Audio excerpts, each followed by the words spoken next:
یہ جو چین ہے مسلسل انبیاء کی، آغاز بھی دو رسولوں سے ہوا، موسیٰ اور ہارون علیہ السلام، اختتام بھی دو پر ہوا، عیسیٰ اور یحییٰ علیہ السلام، اور دونوں کے درمیان سمجھیے کہ ڈور بندھی ہوئی ہے کہ اس میں کہیں کوئی رکھنا نہیں۔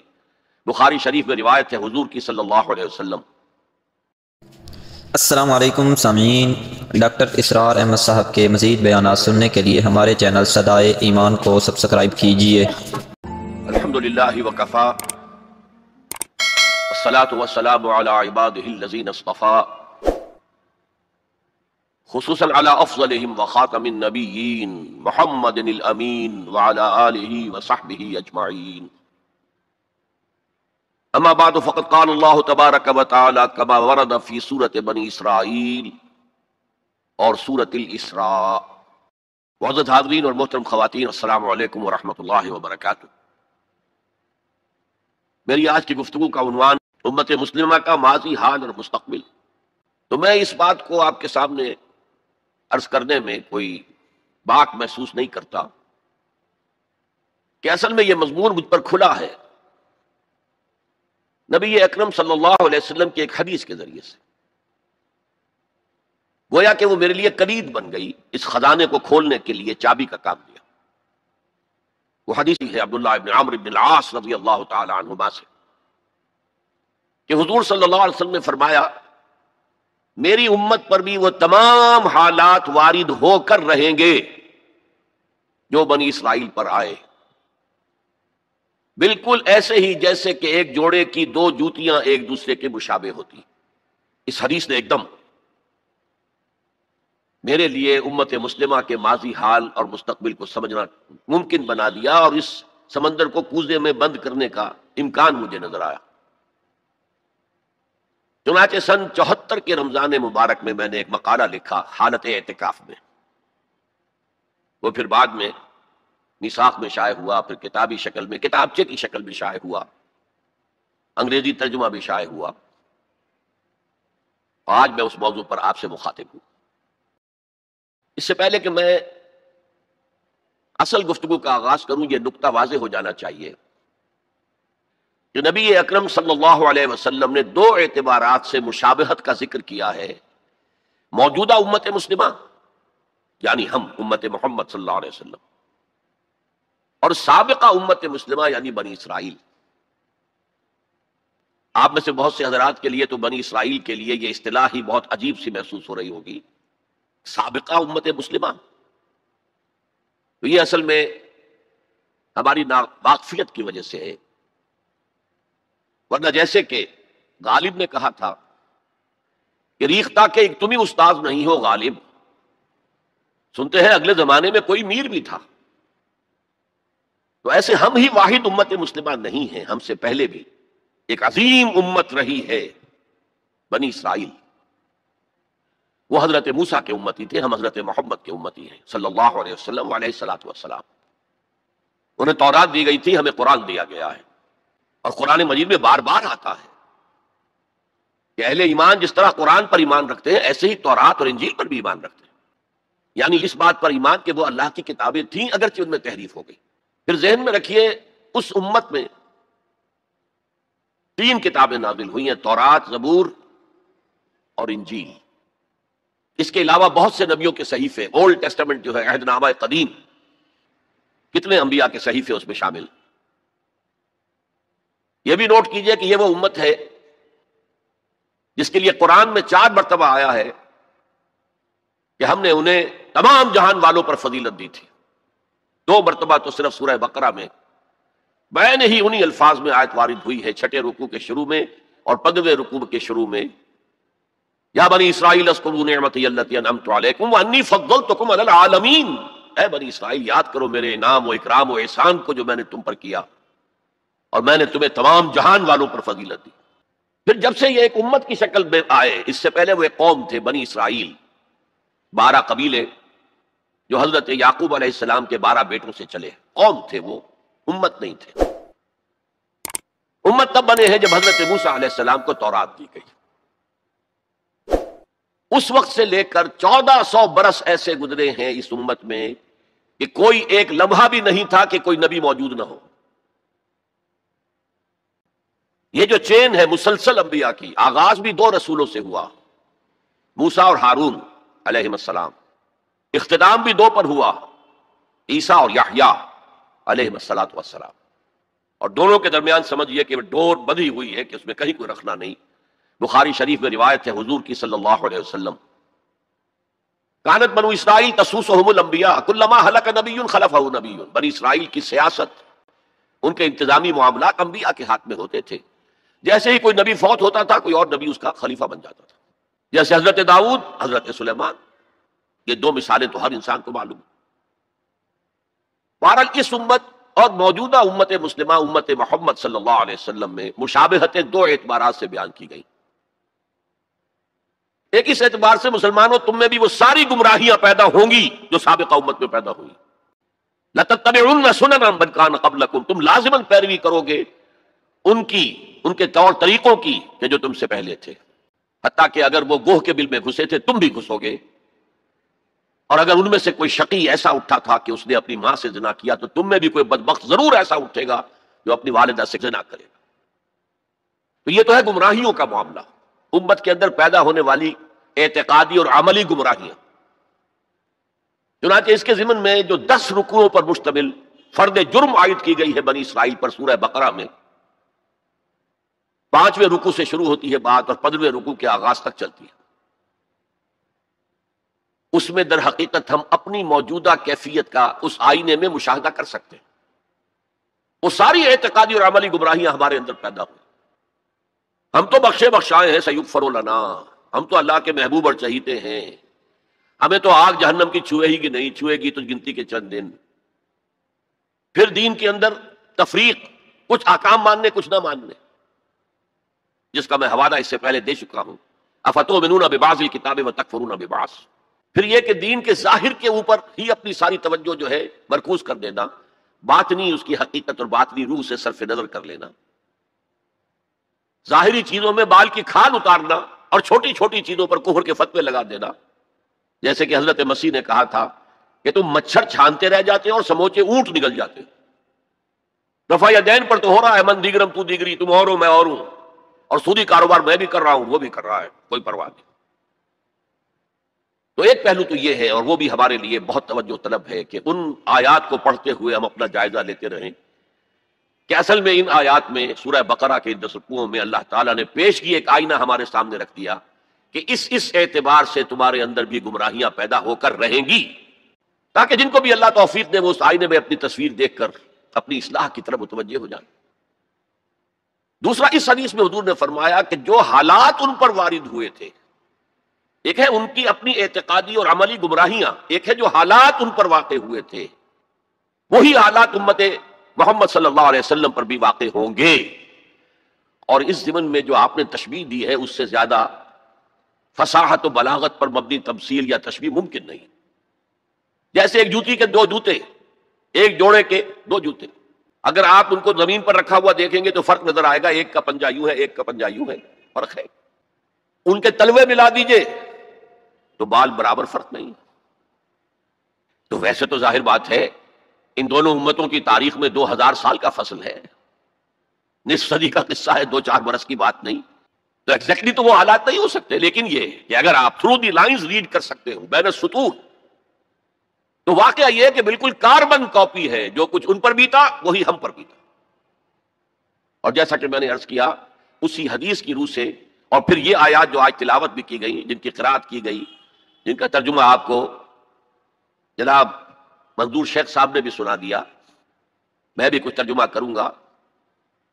ان آیات پر جب میں نے غور کیا، اس حدیث کی روح سے ان چند آیات میں جو خزانہ تھا، صندوق تھا، اس کا اسے کھولا، تو جو بات سامنے آئی ہے وہ آج آپ کے سامنے رکھ رہا ہوں۔ دوسری بات جو میں چاہتا ہوں کہ واضح ہو جائے وہ یہ ہے کہ میرا موضوع ہے امت کا ماضی، حال اور مستقبل۔ اسلام کا ماضی، حال اور مستقبل یہ دوسرا موضوع ہے، ان دونوں کو ایک شے نہ سمجھیے۔ اسلام کا عروج حضور کے اور خلافت راشدہ کے دور میں ہوا، اور خلافت راشدہ کے اختتام کے ساتھ اس کا زوال شروع ہو گیا۔ وہ زوال تقریباً 1400 برس تک مسلسل مسلسل مسلسل مسلسل مسلسل جاری رہا۔ ہاں، اب وہ وقت آنے والا ہے کہ پھر اس کا ایک عروج ہوگا، لیکن امت کا معاملہ اس کے برعکس ہے۔ امت ایک مرتبہ اٹھی، پھر گری، پھر اٹھی، پھر گری. اور بنی اسرائیل کے لیے انہی 4 ادوار کا تذکرہ ہے جو ان آیات میں. ہم نے یہ فیصلہ سنا دیا تھا، پیش کی بنی اسرائیل کو، فَقَضَيْنَا إِلَىٰ بَنِي إِسْرَائِيلَ فِي الْكِتَابِ، اپنی کتاب میں، تورات میں، لَتُفْسِدُنَّ فِي الْأَرْضِ مَرَّتَيْنِ، تم 2 مرتبہ زمین میں بڑا فساد بچاؤ گے، وَلَتَعْلُنَّ عُلُوًّا كَبِيرًا، اور سرکشی کرو گے، بہت اونچی سرکشی، بہت بڑی سرکشی. اب یہاں پر حذف سمجھیے، محذوف سمجھیے، انڈرسٹوڈ سمجھیے کہ جب یہ وقت آئیں گے تو تم پر ہمارے عذاب کے شدید کوڑے پڑیں گے. اس لیے کہ آگے جو لفظ وعدہ آ رہا ہے، فَإِذَا جَاءَ وَعْدُ أُولَاهُمَا، تو وعدہ تو عذاب کا تھا اصل میں، یہ تو خبر تھی صرف، یہ وعدہ نہیں تھا کہ تم 2 مرتبہ اپنی تاریخ کے دوران بہت شدید سرکشی کرو گے، اللہ کے خلاف، اللہ کے دین کے خلاف، اللہ کی شریعت کے خلاف بہت فساد بچاؤ گے. اور یہاں جیسا کہ میں نے عرض کیا، اب امپلائڈ سمجھیے، اور اس پر ہمارے عذاب کے شدید کوڑے تم پر برسے. فَإِذَا جَاءَ وَعْدُ أُولَاهُمَا، تو جب ان 2 وعدوں میں سے پہلے وعدے کا وقت آیا، یعنی عذاب کا وعدہ جو ہم نے تم سے کیا تھا، جو وعید دی تھی تمہیں، بَعَثْنَا عَلَيْكُمْ عِبَادًا لَنَا أُولِي بَأْسٍ شَدِيدٍ، ہم چڑھا لائے تم پر اپنے وہ بندے جو بہت جنگجو تھے، بہت وحشی تھے، بہت فوجی قوت کے حامل، فجاسوا خلال الدیار، وہ تمہاری آبادیوں میں گھس گئے اور پھیل گئے. وَكَانَ وَعْدًا مَفْعُولًا، اور وہ وعدہ جو ہے پورا ہو کر رہا. اس سے واضح ہو گیا وعدہ عذاب کا تھا. ظاہر بات ہے کہ اس پہلے زوال سے یا پہلے سرکشی سے، اس سے قبل یقیناً کوئی دور اچھا تھا جس کے بعد یہ زوال آیا ہے. وہ دور ہے جو ان کی خلافت راشدہ سے تعبیر کیا جا سکتا ہے. حضرت طالوت، حضرت داؤد، حضرت سلیمان علیہ السلام کا دور، تقریباً 100 برس. یہ بعد میں تفصیل سے ذرا میں عرض کروں گا، اس لیے کہ ہمیں سابقہ امت مسلمہ کی تاریخ جو ہے اس کا بھی خاکہ ذہن میں رکھنا چاہیے. اس لیے کہ مستقبل میں اصل جو پیچ پڑنے والا ہے، جیسے پتنگوں کا پیچ پڑتا ہے، وہ انہی 2 امتوں کے مابین ہے بنیادی طور پر. اور اس کے پس منظر کو سمجھنے کے لیے دونوں کی تاریخ کا ایک خاکہ ذہن میں ہونا چاہیے. پھر فرمایا ثم رددنا لکم الکرۃ علیہم، پھر ہم نے لوٹا دی تمہاری باری ان پر. وامددناکم باموال وبنین، اور ہم نے تمہاری مدد کی مالوں کے ساتھ، اموال کے ساتھ اور بیٹوں کے ساتھ. وجعلناکم اکثر نفیرا، اور تمہاری تعداد تو وہ پہلے دور عروج کے مقابلے میں بھی زیادہ ہو گئی. ان احسنتم، اگر تم نے کوئی بھلائی کمائی، احسنتم لانفسکم، تو تم نے اپنے لیے کمائی. وَإِنْ أَسَأْتُمْ، اگر تم نے برائی کمائی، فَلَهَا، وہ بھی تمہارے اپنے نفس کے لیے ہے، اپنی جانوں کے لیے ہے. فَإِذَا جَاءَ وَعْدُ الْآخِرَةِ، پھر جب آیا دوسرے وعدے کا وقت، لِيَسُوءُ وُجُوهَكُمْ، پھر دیکھیے وہ الفاظ یہاں محذوف مانیے. بَعَثْنَا عَلَيْكُمْ عِبَادًا لَنَا أُولِي بَأْسٍ شَدِيدٍ، پھر ہم نے تم پر اپنے ایسے بندے مسلط کر دیے اور ایسے بندوں کو تم پر چڑھا لائے جو بڑے جنگجو تھے، بڑی قوت رکھنے والے تھے. تو یہاں اب اس کے بعد پڑھیے لِيَسُوءُ وُجُوهَكُمْ، تاکہ وہ تمہارے حلیے بگاڑ دیں، تمہارے چہرے بدل ڈالے. یہ تو لفظی ترجمہ یہی ہونا چاہیے، لیکن باب محاورہ کیا ہوگا؟ تمہارا حلیہ بگاڑ دیں. وَلِيَدْخُلُوا الْمَسْجِدَ كَمَا دَخَلُوهُ أَوَّلَ مَرَّةٍ، اور وہ داخل ہوں مسجد میں، بیت المقدس کی مسجد میں جو حضرت سلیمان نے بنائی تھی، جیسے پہلی مرتبہ داخل ہوئے تھے. پہلی مرتبہ کے ذکر میں اس کا بیان نہیں آیا تھا. یہ قرآن مجید کا اسلوب ہے کہ مقابل کی چیزوں کو حذف کر دیا جاتا ہے تاکہ اختصار سے کام لیا جائے.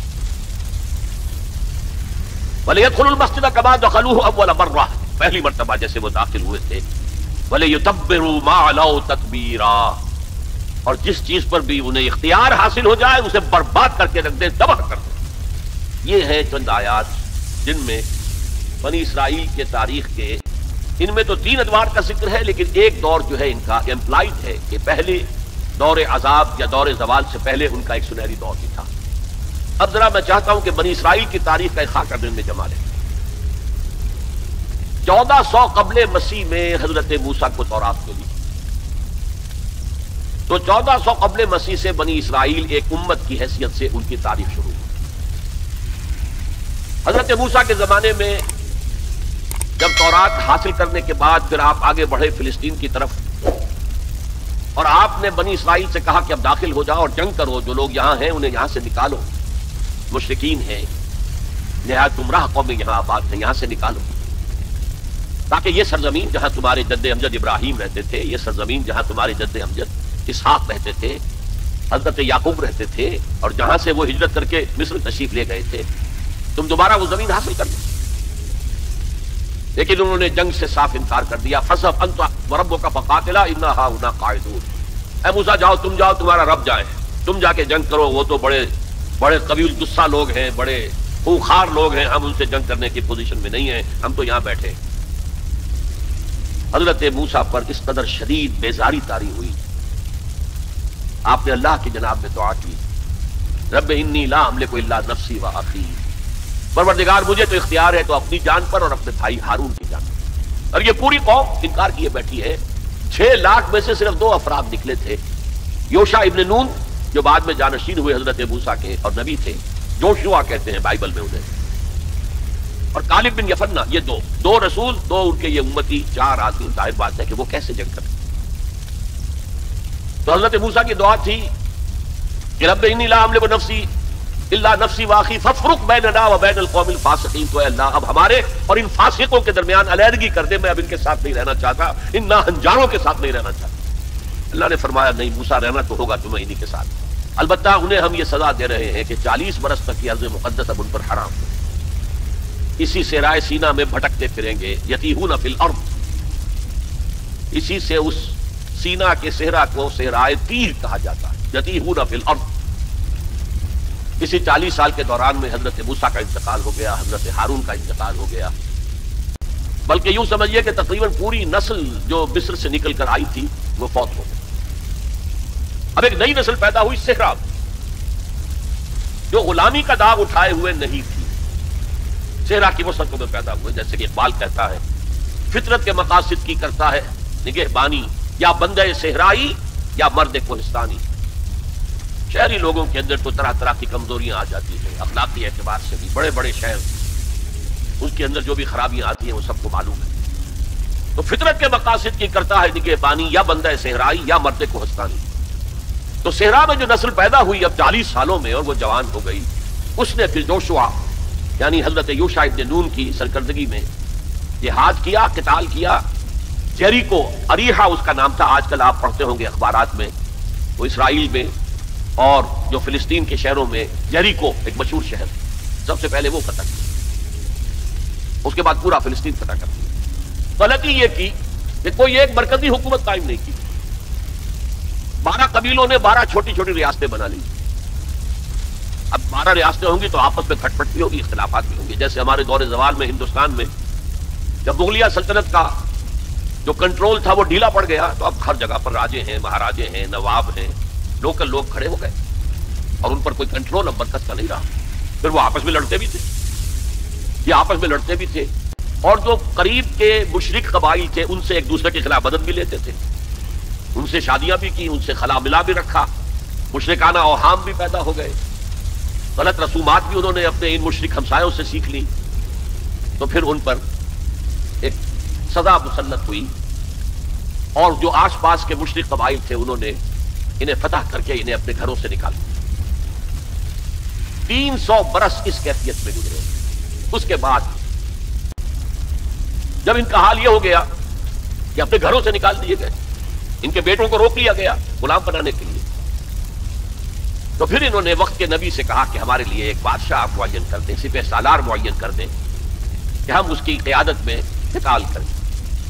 وہ واقعہ قرآن مجید میں سورہ بقرہ میں تفصیل سے ہے، میں اس کی تفصیل میں نہیں جانا چاہتا۔ بہرحال اس کے نتیجے میں حضرت طالوت، پھر حضرت داؤد، پھر حضرت سلیمان، یہ 100 برس ہیں جن میں اس کو کہنا چاہیے کہ ان کا پہلا سنہری دور، جسے میں کہہ رہا ہوں ان کی خلافت راشدہ، یعنی فرق نوٹ کیجئے، ہماری خلافت راشدہ دور نبوت سے متصل ہے، کوئی فصل نہیں ہے اس کے مابین، لیکن ان کی خلافت راشدہ میں 300 برس کا فصل ہے۔ دور نبوت حضرت موسیٰ علیہ السلام کا 300 سے بھی تقریباً 350 برس، وہ بھی شمار کر لیجئے جو صحرائے تیہ میں بھٹکتے ہوئے گزرے۔ بہرحال یہ 100 سال ان کے بڑے شاندار تھے، حضرت داؤد کی حکومت اور حضرت سلیمان کی حکومت تو اس اعتبار سے پوری انسانی تاریخ میں یونیک ہے کہ ہوا پر بھی انہیں کنٹرول دے دیا گیا، جنات ان کے تسلط میں آ گئے، اور پرندوں اور جانوروں کی بولیاں بھی ان کو سکھا دی گئیں، اس قسم کی حکومت تو اللہ نے کسی اور کو کبھی دی ہی نہیں. لیکن پھر اب ان کا دور زوال شروع ہوا. حضرت سلیمان کے دو بیٹوں کے درمیان سلطنت تقسیم ہو گئی. شمالی اسرائیل چھوٹی تھی اور بڑی یہودا، دو حصوں میں تقسیم ہوئی. اور ان میں سوال آیا اخلاقی، مذہبی، اعتقادی، عملی، دنیا پرستی، دولت پرستی، مشرکانہ اوہام، غلط رسوم. اس کے نتیجے میں پھر اللہ کے عذاب کا پہلا کوڑا جو ہے، بڑا کوڑا، وہ پڑا. اور وہ دو حصوں میں آیا، نوٹ کر لیجئے.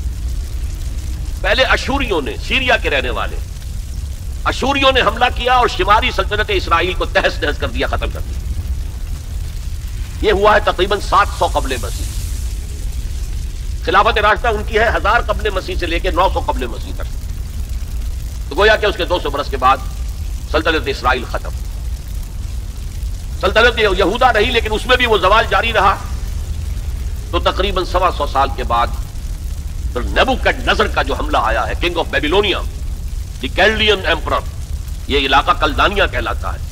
اور یہی تو حضرت ابراہیم کا مولد ہے، جہاں ان کی ولادت ہوئی ہے. شہر ار وہ اسی عراق میں ہے.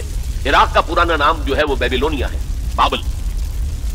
نیبوکڈنیزر نے جو حملہ کیا ہے، 6 لاکھ یہودی اپنی جگہ پر قتل کیے اور 6 لاکھ کو قیدی بنا کر لے گیا. بھیڑ و بکریوں کی طرح جیسے ریوڑ ہانک کے لے جائے جاتے ہیں، لے جائے گئے. 6 لاکھ بیبیلونیا لے گیا، وہاں انہیں قید کے اندر رکھا.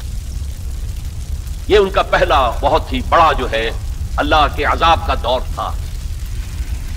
اس میں اس نے یروشلم کی اینٹ سے اینٹ بجا دی. کوئی ایک انسان وہاں زندہ باقی نہیں رہنے دیا. اور حضرت سلیمان کی بنائی ہوئی مسجد کو اس نے مسمار کر دیا اور اس میں 2 اینٹیں بھی سلامت نہیں رہی. قرآن میں جو سورہ بقرہ میں ذکر ہے، او کالذی مر علی قریۃ وہی خاویۃ علی عروشہا، یہ واقعہ حضرت عزیر علیہ السلام کا. وہ جب آئے انہوں نے دیکھا یہ یروشلم کا یہ حال ہو گیا ہے، تو انہوں نے وہ الفاظ کہے، انا یحیی ہذہ اللہ بعد موتہا، یہ شہر تو اس طرح مر گیا، ختم ہو گیا، ایک متنفس زندہ نہیں، 2 اینٹیں سلامت نہیں، اللہ کیسے اس شہر کو دوبارہ آباد کرے گا؟ تو اللہ نے فاماتہ اللہ 100 عام، 100 سال کے لیے موت طاری کر دی. وہ واقعہ آپ نے پڑھا ہوگا، میں اس میں تفصیل میں نہیں جا سکتا. بہرحال اس کے 100 برس کے بعد تقریباً اب تاریخ نے ایک اور کروٹ لی. یہ فلسطین کے مشرق میں عراق، عراق کے مشرق میں ایران.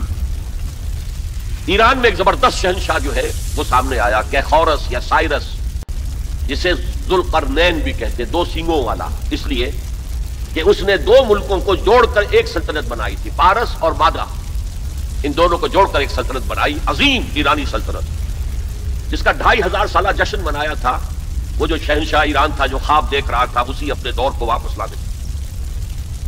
سائرس جو ہے اس نے حملہ کیا بیبیلونیا پر اور ان کی حکومت ختم کی. نیبوکڈنیزر کے جو بھی وہاں اس وقت وارث تھے، اور یہودیوں کو اجازت دے دی کہ اب تم جاؤ، جا سکتے ہو، جا کر اپنا معبد بھی دوبارہ تعمیر کر سکتے ہو. اس نے مدد بھی کی، اس کے جانشینوں نے بھی مدد کی، ساز و سامان بھی جاؤ بناؤ اور اپنی سلطنت میں دوبارہ آباد کرو. اس وقت حضرت عزیر علیہ السلام کی دعوت توبہ کی طرح، توبہ کرو، توبہ کرو، توبہ کرو، ریپینٹ ریپینٹ ریپینٹ، اصلاح کرو اپنے اعمال کی، اپنے عقائد کی. اور یہ دعوت مفید ہوئی اور ایک رینائسنس ہو گیا، احیاء ہو گیا بنی اسرائیل کے اندر. مذہبی، روحانی، اخلاقی اعتبار سے ایک احیاء ہو گیا. چنانچہ اللہ تعالیٰ نے اب ان کی مدد کی، ان کو مال بھی دیے، ان کو اولاد بھی دی، ان کی تعداد بھی بہت بڑھ گئی. اور اب پھر ایک 100 سالہ ان کا دور آیا ہے جو بہت عظمت کا ہے. ثم رددنا لكم الكرة عليهم وامددناكم باموال وبنين وجعلناكم اكثر نفيرا. اس کو کہتے ہیں تاریخ میں مکابی امپائر. زمینی رقبے کے اعتبار سے یہ حضرت سلیمان کی سلطنت سے بھی بڑی تھی. اگرچہ میں عرض کر چکا ہوں حضرت سلیمان کی حکومت کا کچھ اور ہی معاملہ تھا، وہ تو کسی اور کا ہوا ہی نہیں. لیکن زمینی رقبہ مکابی سلطنت کا حضرت سلیمان کی سلطنت سے بھی بڑا تھا. لیکن اس کے بعد پھر وہی ہوا، پھر وہی زوال. پھر اسی طریقے سے مشرکانہ اوہام عقائد کے اندر گھس گئے، بدعات، رسومات نئی سے نئی، اپنے آس پاس کے اڑوس پڑوس کے لوگوں سے چیزیں سیکھ کر اپنے اندر داخل کرنا، دنیا پرستی، شہوت پرستی. پھر ان کے اوپر عذاب کے کوڑے برسے.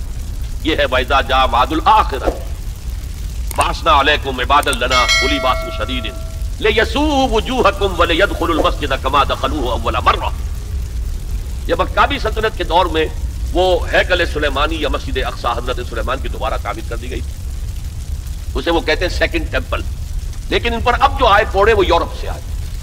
پہلے گریکس آئے، Alexander the Great and Seleucus, ان کی حکومت ان پر قائم رہی، انہوں نے روندا پاؤں تلے۔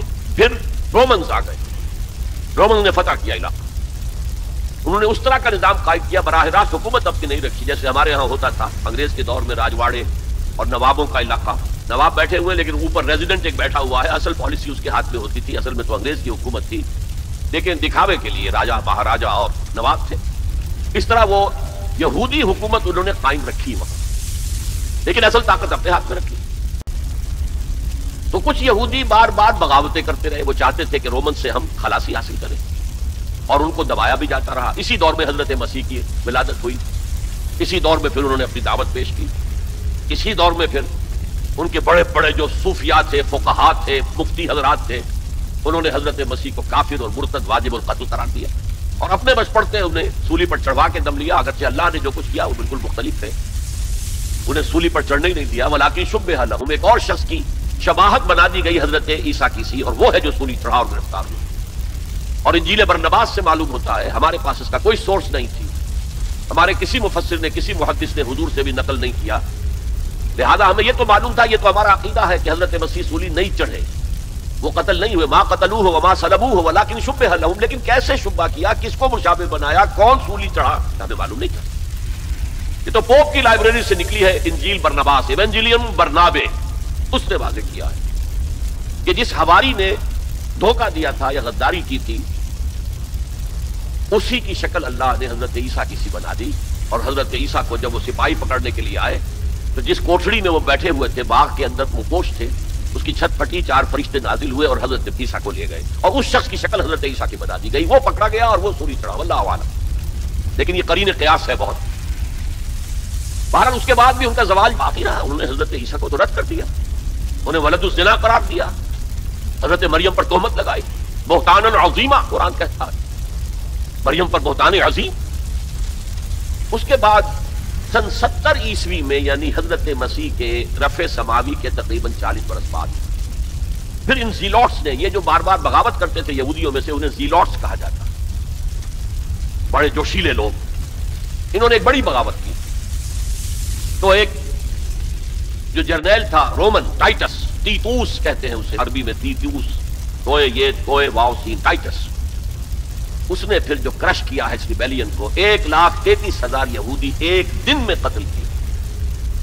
Second temple again razed to the ground, کوئی اس کی ایک اینٹ بھی سلامت نہیں رہی، سوائے وہ ایک دیوار اس کی جو ہے باقی رہ گئی ہے، جسے یہ ویلنگ وال کہتے ہیں، اور وہاں جاتے ہیں اور ماتم کرتے ہیں اور روتے ہیں اور تورات پڑھتے ہیں، صرف وہ رہ گیا، باقی کچھ نہیں۔ اور انہیں حکم دے دیا نکل جاؤ یہاں سے، فلسطین سے دفع ہو جاؤ، جہاں سینگ سمائے چلے جاؤ۔ یورپ میں چلے گئے، ایشیا کے ممالک میں چلے گئے، افریقہ کے ممالک میں چلے گئے، ایران میں آ گئے، ترکی میں آ گئے وغیرہ۔ یہاں سے ان کا ڈایاسپورا شروع ہوا کہ یہ اپنے وطن سے باہر نکال دیے گئے۔ ڈایاسپورا، دور انتشار، یہ دور انتشار ان کا جاری رہا جاری رہا جاری رہا جاری رہا جاری رہا تقریباً 1900 برس تک یا 1850 برس تک۔ اس کے بعد ان کے اندر زائنسٹ موومنٹ کھڑی ہوئی جو سیکولر تھی، ان کا مذہب سے کوئی تعلق نہیں، بیشتر بینکرز تھے۔ انہوں نے زائنزم کی تحریک کو منظم کیا۔ 1897 میں انہوں نے protocols of the world Zionism وہ پاس کیے، اور اس کے بعد انہوں نے لابینگ جو کی ہے برطانیہ کی حکومت سے، تو اس سے بالفور ڈکلریشن لے لیا 1917 میں، جس سے انہیں واپس آ کر فلسطین میں آباد ہونے کا حق مل گیا۔ اس کے بعد 1948 میں ان کی ریاست امریکہ نے قائم کرا دی، UN کے تھرو اسرائیل قائم ہو گیا۔ 1967 میں اس نے اپنی حدود بڑھا لی، اور جو 1948 میں اسرائیل قائم ہوا تھا اس میں یروشلم کو 2 حصوں میں تقسیم کیا گیا۔ مشرقی حصہ مسلمانوں کے پاس رہے گا، فلسطینیوں کے پاس، مغربی حصہ جو ہے وہ یہودیوں کے پاس رہے گا۔ اور مشرقی حصے ہی میں وہ ٹیمپل ماؤنٹ ہے، جہاں کبھی ہوتا تھا ان کا معبد، وہ اسے چونکہ ٹیمپل کہتے ہیں اس لیے ٹیمپل ماؤنٹ، وہ پہاڑی جس کے اوپر کے وہ ٹیمپل تھا، اور وہاں مسلمانوں کے دور میں وہاں پر مسجد اقصی بن گئی، اور وہاں پر قبۃ الصخرہ، وہ چٹان جہاں سے حضور کا آسمانی سفر شروع ہوا تھا معراج کا، اس چٹان پر عبد الملک بن مروان جو بنو امیہ کا ایک بڑا خلیفہ تھا، بڑا بادشاہ تھا، اس نے یہ ڈوم بنائی جو آج آپ کو نظر آتی ہے ٹی وی کے اندر، ڈوم آف دی راک۔ اب جو ان کا پروگرام ہے وہ میں پھر بعد میں عرض کروں گا مستقبل کے حوالے سے، لیکن یہ نوٹ کر لیجئے کہ اسی ڈائسپورا کے دوران، ڈائسپورا تو شروع ہو گیا سن 70 عیسوی میں، اس کے پورے 500 برس بعد ولادت ہوئی ہے حضور کی صلی اللہ علیہ وسلم، اور اسی عرصے کے دوران سن 300 عیسوی میں ایمپرر کانسٹنٹائن نے عیسائیت قبول کر لی اور پورا جو ہے رومن امپائر عیسائی ہو گئے۔ تو حضور کے زمانے میں یروشلم پر قبضہ تھا عیسائیوں، ہیراکلیس ہرقل اس کی حکومت، اور حضرت عمر کے زمانے میں جب فتح ہوا ہے یروشلم تو عیسائیوں نے ہینڈ اوور کیا ہے، وہ بھی ایک لمبی کہانی ہے، کیوں کیا ہے، کیسے کیا ہے، اس وقت میں اس پر نہیں جانا چاہتا۔ بہرحال یہ خاکہ ذہن میں جمائیے کہ ان کا پہلا عروج حضرت موسیٰ کے 300 برس بعد، 100 برس کا ان کی خلافت راستہ کا دور، پھر ان کا زوال اسیرینز کے ہاتھوں پٹائی اور نیبوکڈنیزر کے ہاتھوں پٹائی، اور the period of captivity in Babylonia. پھر ان کو سائرس نے نجات دی، آ کر سیکنڈ ٹیمپل بنایا، اور پھر اللہ تعالیٰ نے ان کی توبہ کو قبول کیا اور ایک رینائسنس ان میں ہو گیا، احیاء مذہب ہو گیا، اخلاق بھی اچھے ہو گئے، توبہ کر لی، تو اللہ نے پھر ان پر فضل فرمایا اور مکہ بھی سلطنت قائم ہو گئی۔ پھر زوال آیا، اس کے نتیجے میں پھر پہلے یونانیوں کے ہاتھوں پسوائے گئے، پٹوائے گئے، پھر رومیوں کے ہاتھوں پٹوائے گئے، پسوائے گئے، اور سن 70 عیسوی سے انہیں نکال دیا گیا۔ ڈائسپورا کا دور ان کا شروع ہو گیا جو 1917 تک تو جاری رہا، لیکن یہ کہ اس کے بعد رفتہ رفتہ وہ آنے شروع ہو گئے، آباد ہونے شروع ہو گئے، وہاں پراپرٹیز خریدی بھی، دھاند اور یعنی دھاندلی اور دھونس سے بھی لیں، جو ہر طرح سے لیں، اپنے قدم جمائے۔ پھر جیسا کہ میں نے عرض کیا 1948 میں اسرائیل قائم ہو گیا، 1967 میں اس نے اپنی حدود بڑھائی۔ اب آئیے اس خاکے میں رنگ بھریے امت مسلمہ کی تاریخ۔ پہلا فرق یہ ہے کہ ہماری دور خلافت راشدہ متصل ہے دور نبوت اور رسالت سے۔ میں وہ حدیث آپ کو اس کا پہلا حصہ سنا چکا ہوں، آج بعد میں مجھے اس کا بقیہ حصہ بھی آپ کو سنانا ہے۔ حضور نے فرمایا تھا تکون النبوۃ فیکم ما شاء اللہ ان تکون، اے مسلمانوں نبوت تمہارے مابین موجود رہے گی جب تک اللہ چاہے گا کہ موجود رہے، یعنی میں موجود رہوں گا تمہارے مابین جب تک اللہ چاہے گا۔ ثم یرفع اللہ اذا شاء یرفع، پھر اللہ اٹھا لے گا نبوت کو، یعنی مجھے، میرا انتقال ہو جائے گا جب اللہ چاہے گا۔ ثم تکون خلافۃ علی منہاج النبوہ، پھر خلافت علی منہاج النبوت کا دور آئے گا۔ فتکون ما شاء اللہ تکون، وہ بھی رہے گا جب تک کہ اللہ چاہے گا کہ رہے۔ ثم یرفع اللہ اذا شاء یرفع، پھر اللہ اسے بھی اٹھا لے گا جب اللہ چاہے گا۔ ثم تکون ملکا عاضا، پھر کاٹ کھانے والی ملوکیت کا دور آئے گا۔ یہاں سے اسلام کا زوال شروع ہو گیا، دور نبوت، دور خلافت راشدہ، مکمل اسلام، کامل اسلام، علی منہاج النبوہ خلافت، نبوت کے ہیں نقش قدم پر خلافت، یہ تھا ہمارا جو اصل ہماری معراج تھی امت مسلمہ کی۔ لیکن اب کیا ہوا؟ اسلام کا زوال، جیسے کہ حضور نے فرمایا تھا بدا الاسلام غریبا وسیعود کما بدا فطوبی للغرباء، اسلام کا آغاز ہوا تھا کہ وہ اجنبی سی شہر تھی، کوئی اس کا پہچاننے والا جاننے والا تھا ہی نہیں، پھر گویا کہ اس میں انڈرسٹوڈ ہے، پھر اسلام کا غلبے کا دور آ گیا، لیکن ان قریب اسلام پھر غریب ہو جائے گا، سیعود، ان قریب لوٹ جائے گا اسلام حالت غربت۔ فطوبی للغرباء، تو مبارکباد ہے ان لوگوں کے لیے جو اسلام کے غریب اور اجنبی ہونے کے دور میں خود اجنبی ہو جائے لیکن اسلام کا دامن ہاتھ سے نہ چھوڑے۔ لوگ کہیں یہ دقیانوسی ہیں، یہ ملاٹے ہیں، یہ فلاں ہیں، یہ فلاں ہیں، نجات پسند ہیں، فینیٹکس ہیں، جو بھی کہیں سنیں، لیکن یہ ہے کہ اسلام کے دامن سے چمٹے رہے۔ فطوبی للغرباء، تو اسلام کا تو میں پہلے بھی بتا چکا، آپ دوبارہ نوٹ کر لیجئے، خلافت راشدہ کے اختتام سے زوال شروع ہوا اور وہ جاری رہا درجہ بدرجہ۔ اس کو سمجھانے کے لیے ایک تمثیل ہے، شاہ اسماعیل رحمۃ اللہ علیہ نے شہید کہا ہے کہ اسلامی نظام کے گویا کہ 6 منزلہ عبارت ہے۔ پہلی منزل فوراً گر گئی، یعنی حکومت کا شورائی نظام ختم ہو کر خاندانی نظام جو ملوکیت کی بنیاد ہوتا ہے وہ شروع ہو گیا۔ پھر بھی 5 منزلیں انٹیکٹ رہیں، آخر اس شریعت کے مطابق فیصلے ہو رہے تھے، قانون تو شریعت ہی کا تھا، یوں سمجھیے کہ اوپر کا دستور بدل گیا تھا۔ لیکن پھر ایک وقت آیا کہ وہ منزلیں اور گری، پھر دوسری گری، پھر تیسری گری، پھر ہم پر کولونیلزم کا دور آیا، اب وہ ہمارے قاضی بھی ختم، مفتی بھی ختم، تو اسلام اور سکڑتا چلا گیا۔ بس نماز روزہ حج زکات کر لو، شادی بیاہ کے رسومات اپنی مرضی کے مطابق کر لو، سور نہ کھاؤ، شراب نہ پی، اتنا اسلام رہ گیا۔ تو سکڑتا سکڑتا اسلام جہاں تک آ چکا ہے آج وہ آپ کے سامنے۔ لیکن اسلام کا تو زوال شروع ہو گیا خلافت راشدہ کے بعد، امت کا عروج جاری رہا. یہ پہلا دور عروج 600 برس تک جاری رہا under the leadership of the Arabs. بنو امیہ کا دور، بنو عباس کا دور، ہارون الرشید کا دور، مامون الرشید کا دور. یہ عظیم سلطنت تھی، عظیم مملکت تھی، دنیا کی عظیم ترین اس وقت یہ مملکت کے درجے میں تھی. علوم کا چرچا ہو رہا تھا، فنون کا چرچا ہو رہا تھا، کتابیں ٹرانسلیٹ ہو رہی ہیں، یونانی سے سائنس اور فلسفے کی کتابیں جو ہیں وہ ٹرانسلیٹ کی جا رہی ہیں، ہندوستان سے لیا جا رہا ہے. یہ سب کچھ جو ہے یہ ان کا قومی اعتبار سے، مسلمانوں کے ایک قوم کے اعتبار سے یہ عروج ہے. دور بنو عباس تقریباً 600 برس کا ہے یا 500 برس کا، ان میں سے 200-250 برس ان کے بڑے عروج کے. پوری مملکت ایک تھی، کنٹرول ایک تھا. پھر جیسے ہمارے ہاں سلطنت مغلیہ کہنے کو تو 1857 تک رہی ہے، ظاہر بات ہے کہ وہ اصل جو دور تھا وہ اورنگزیب عالمگیر پر ختم ہو گیا تھا. اس کے بعد تو کھنڈر بتا رہے ہیں عمارت عظیم تھی، عمارت کو گرتے گرتے وقت لگتا ہے. اسی طرح اس کے بعد اس وقت پھر جب اور ان کے ہاں عیاشیاں شروع ہو گئی، کوہ قاف کا سارا حسن نسوانی لا کر محلوں میں، ہزاروں کی تعداد میں کنیزیں ہیں، ناؤ نوش ہے، رقص و سرود ہے. کیا نہیں تھا جو ہوا ہے. زوال، عوام کے اندر بدعات، رسومات، یہ ساری چیزیں ہوئی تو اللہ کے عذاب کے اب کوڑا پڑا، پہلا کوڑا، زبردست کوڑا. جیسے وہاں 2 حصوں میں آیا تھا، کاربن کاپی بتا رہا ہوں آپ. حزب النال بن نال، پہلے شمال سے آئے کروسیڈرز، صلیبی فورٹس، انہوں نے میڈیٹرینین کا سارا ساحلی علاقہ تہس نہس کر دیا اور 1099 میں یروشلم بھی فتح کر لیا.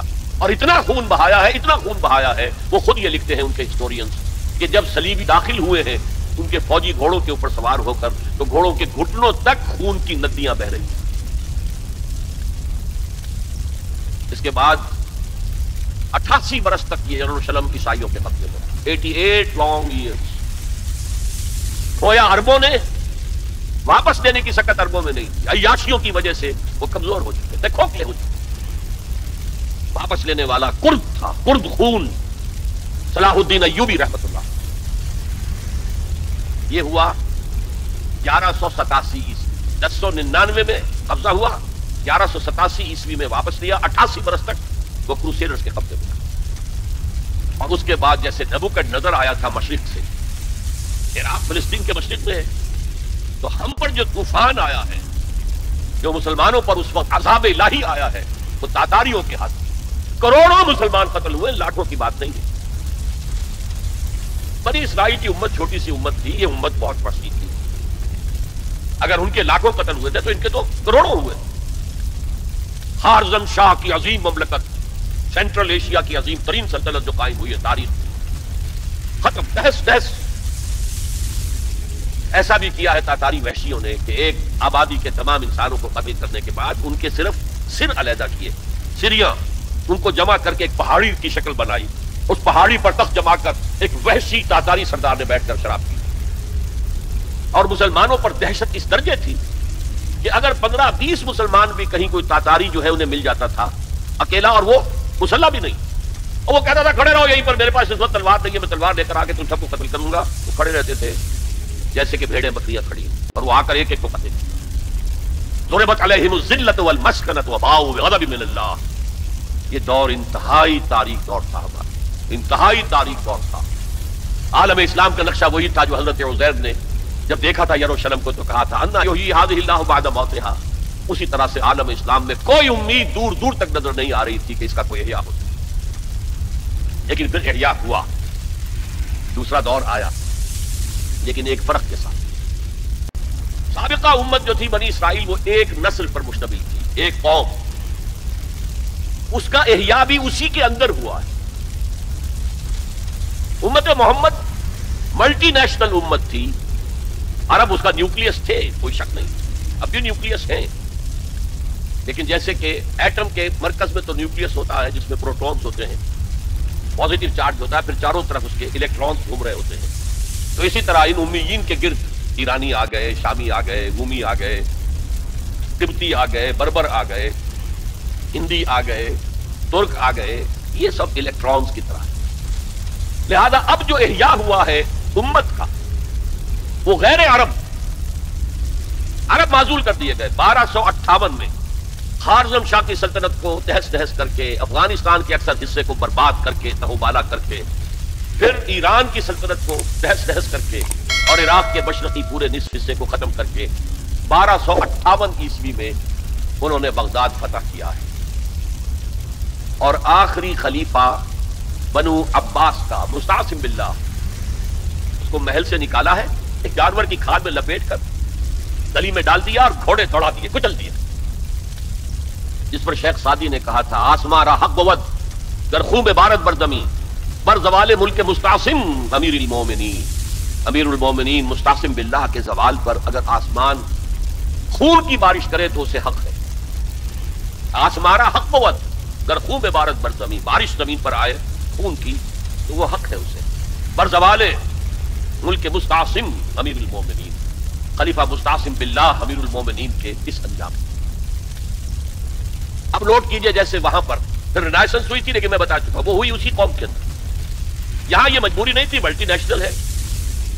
جو احیاء اب ہوا کس کے ہاتھوں ہوا؟ انہی تاتاریوں کے ہاتھوں ہوا. ہے آیا فتنہ تاتار کے افسانے سے، باسما مل گئے کعبے کو صنم خانے سے، جنہوں نے کروڑوں مسلمانوں کو قتل کیا. اسلام نے انہیں فتح کر لیا. اسلام کیا؟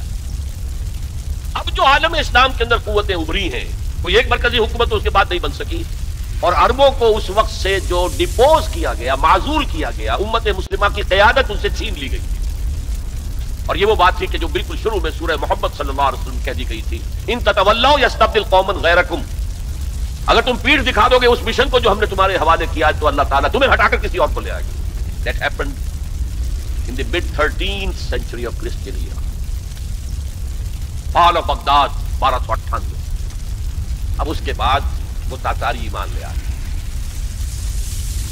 اب تاتاریوں میں سے یہ سب ترک ہے، ترکش ہوٹس، ترکان تیموری جنہیں ہم مغل کہتے ہیں، ترکان تیموری انڈیا میں ان کی مملکت عظیم قائم ہوئی. ترکان صفوی ایران کے اندر ان کی مملکت قائم ہوئی. ترکان عثمانی اناتولیا کے علاقے سے وہ سردار جو تھا ترک سردار عثمان، اس نے آگے بڑھ کر حکومت ایک بنائی ہے، اور وہ جس طرح پھر پھیلی ہے، پورا مشرقی یورپ اس نے فتح کیا ہے. ترکوں نے قسطنطنیہ فتح کر کے پھر مشرقی یورپ میں ویانا تک کا جا کر محاصرہ کیا ہے. پورا مغربی ایشیا اس کے تحت آ گیا، پورا شمالی افریقہ اس کے تحت آ گیا. جو کبھی گریٹ رومن امپائر ہوتی تھی، بالکل اس پیمانے کی گریٹ آٹومان امپائر دنیا میں قائم. یہ سلطنت عثمانیہ، اس میں 400 برس تک خلافت بھی رہی. خلافت عربوں سے منتقل ہو کر ترکوں کے پاس آ گئی. خلافت عثمانیہ جسے ہم کہتے ہیں، اگرچہ وہ ملوکیت تھی.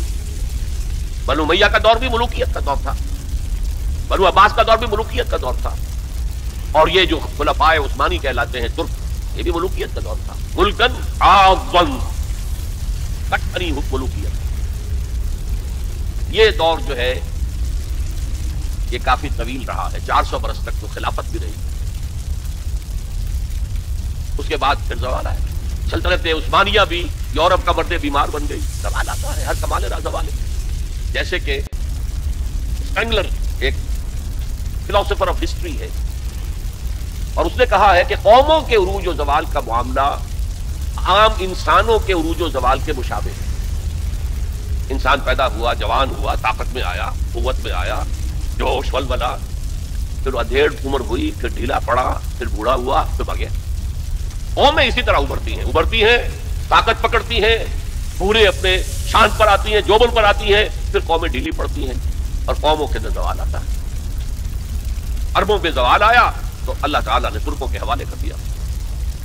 اب ایک نقطہ نوٹ کیجئے، یہ جو ہمارے 2 دور عروج آئے، ان میں سے ایک میں عربوں کے جو زیر قیادت دور تھا، اس میں یورپ میں داخل ہوئے مسلمان عرب اور بربر جبل الطارق کے ذریعے سے. طارق ابن زیاد کی سرکردگی میں، جو موسیٰ ابن نصیر کے بہت بڑے جرنیل تھے، اور آئیبیرین پیننسلا پورا فتح کر، پورا موجودہ پورچگل اور اسپین پورا کا پورا، پائرنیز کو کراس کیا. سلسلہ کوہ جو ہے جو فرانس کو علیحدہ کرتا ہے اسپین سے، آئیبیرین پیننسلا سے، اور ہارٹ آف فرانس تک پہنچ گئے. لیکن وہاں ایک بڑی زبردست شکست تھی. ایک بہت بڑے فرانسیسی سردار نے، یہ 732 کا واقعہ ہے، حضور کے انتقال کے 100 برس بعد، 632 میں حضور کا انتقال ہوا، 732 میں بڑی زبردست شکست ہوئی. حالانکہ جبکہ یہ سیلاب جا رہا تھا تو عجیب بات ہے جو آپ نے شاید کبھی نہ سنی ہو، انگلینڈ میں شہنشاہ تھا ایمپرر ہوسا HOSSA، وہ ایمان لے آیا. اس نے دیکھا آ رہا ہے یہ سیلاب، میرا بھی ستیہ ناش ہو جائے گا. پورا آئیبیرین پیننسولا ان کے سامنے جو ہے وہ پامال کر چکے ہیں. وہ اسلام لے آیا، اس نے وفد بھیج دیا اسپین میں کہ میں تو اسلام لے آیا. بعد میں جب مسلمان ریٹریٹ انہیں کرنا پڑا فرانس سے نکل کر اور رہ گئے پائرنیز کے ویسٹ ساؤتھ ویسٹ ہی میں، تو پھر وہ دوبارہ عیسائی. بہرحال دوسرا ہمارا دور جو ہے، اس کے بعد جو زوال کا دور شروع ہوا ہے، دیکھیے جیسے یہودیوں پر یورپ کی طاقتیں آئی تھی، لیکن وہاں صرف یہ فرق ہے کہ eastern Europe, the Greeks and the Romans. ہم پر جو آئے وہ ویسٹرن اور سینٹرل یورپ کے لوگ آئے. ایک بات نوٹ کر لیجئے، اسپانیہ کی یونیورسٹیوں نے یورپ کو بیدار کیا، ورنہ اس سے پہلے یورپ ڈارک ایجز، وہ خود کہتے ہیں ہماری تاریخ کا سیاہ دور. پوپ کی حکومت اتنی شدید تھی، اتنی متشدد تھی. سائنس کی تعلیم حرام، فلسفے کی تعلیم حرام. کسی گھر سے اگر سائنس اور فلسفے کی کتاب نکل آئے گھر جلا دیا جائے گا. مسلمانوں کے ذریعے سے جیسے ہمارے نوجوان جاتے ہیں امریکہ پڑھ کر آتے ہیں، آتے نہیں وہیں بیٹھ جاتے ہیں، اکثر و بیشتر واپس نہیں آتے. لیکن یہ لوگ آتے تھے، اسپین کے بالکل ساتھ فرانس ہے، اس کے ساتھ جرمنی ہے، اس سے نیچے ملتا ہوا جو ہے اٹلی ہے، ان 3 ملکوں کے نوجوان آتے تھے. یونیورسٹیز آف ٹولیڈو، تولیتلا، یونیورسٹی آف کارڈووا، قرطبہ، یونیورسٹی آف گراناڈا، غرناطہ، یہاں سے پڑھ کر جاتے تھے. اسی کے تحت، اسی کے اثر کے تحت ریفارمیشن شروع ہوئی، اصلاح مذہب اور احیاء العلوم شروع ہوا. لیکن بدقسمتی سے اس پوری تحریک میں پوپ کے تشدد اور غلط طرز عمل کے رد عمل کے طور پر مذہب دشمنی آ گئی. چھوڑو مذہب کو، ہٹاؤ ان کو. اور یہودیوں نے اس جلتی آگ پر تیل کا کام کیا، سیکولرزم کا انجیکشن لگایا تاکہ مذہب اور ریاست علیحدہ ہو جائے. اگر مذہب کا ریاست سے کوئی تعلق ہے تو پھر ہماری کیا حیثیت ہے؟ ہم تو یہودی ہیں، مائنیوٹ مائنورٹی ہے. اگر مذہب علیحدہ، سیاست علیحدہ، ریاست علیحدہ، تو ہم بھی مکمل شہری ہے، برابر کے حقوق ہیں ہمارے. یہ انہیں سوٹ کرتا. پھر انہوں نے پوپ کا جب تک حکومت تھا تو سود ہر سطح پر، ہر نوعیت کا حرام تھا، یوزری بھی اور کمرشل انٹرسٹ بھی حرام. لیکن انہوں نے عیسائیت کے 2 حصے کیے. جیسے ہمارے ہاں عبداللہ ابن سبا آیا تھا یہودی یمن سے، اور اسلام کا لبادہ اوڑھ کر اس نے مسلمانوں کے اندر الفتنۃ الکبریٰ پیدا کی. اور اس وقت سے جو ہمارے ہاں شیعہ سنی کی تقسیم ہوئی ہے وہ آج تک ہے. اسی طریقے سے کرسچینٹی کو انہوں نے پھاڑ کر کیتھولسزم اور پروٹیسٹنٹزم کے اندر تقسیم کی، اور پروٹیسٹنٹس جو ہیں ان کو اعلی کار بنایا. سب سے پہلا پروٹیسٹنٹ ملک برطانیہ. برطانیہ نے پوپ سے اپنا علیحدہ کیا، چرچ آف انگلینڈ علیحدہ قائم کیا. اپنا بینک سب سے پہلا قائم کیا، بینک آف انگلینڈ، یہودیوں کا بینک. بہرحال ان طریقے سے ان یہودیوں نے رفتہ رفتہ رفتہ رفتہ یورپ کو اپنے شکنجے میں کس. اب یہ جو رینائسنس ہوا اور احیاء العلوم ہوا اور سائنس کی ترقی ہوئی، نئی نئی ایجاد ہوئی، نئی نئی چیزیں جو ہیں وہ انسان نے تلاش کی، دریافت کی، فورسز آف نیچر، اور انہیں جو ہے ہارنس کیا، انہیں ایکسپلائٹ کیا، انہیں استعمال کیا، تو ایک پاور پوٹینشل پیدا ہو گیا سینٹرل یورپ کے اندر. اور طاقت تو پھر اپنا نفوذ چاہتی ہے ادھر ادھر. کوئی طاقتور پہلوان ہو تو وہ ادھر بھی جاتا ہے کندھا مارے گا، ادھر بھی کندھا مارے گا، تو وہ تو طاقت کا ظہور وہ چاہتا ہے. لیکن نوٹ کر لیجئے، عالم اسلام کا پہرے دار سلطنت عثمانیہ بہت مضبوطی کے ساتھ کھڑے ہوئی تھی. یورپ اور افریقہ جانے کا راستہ بند.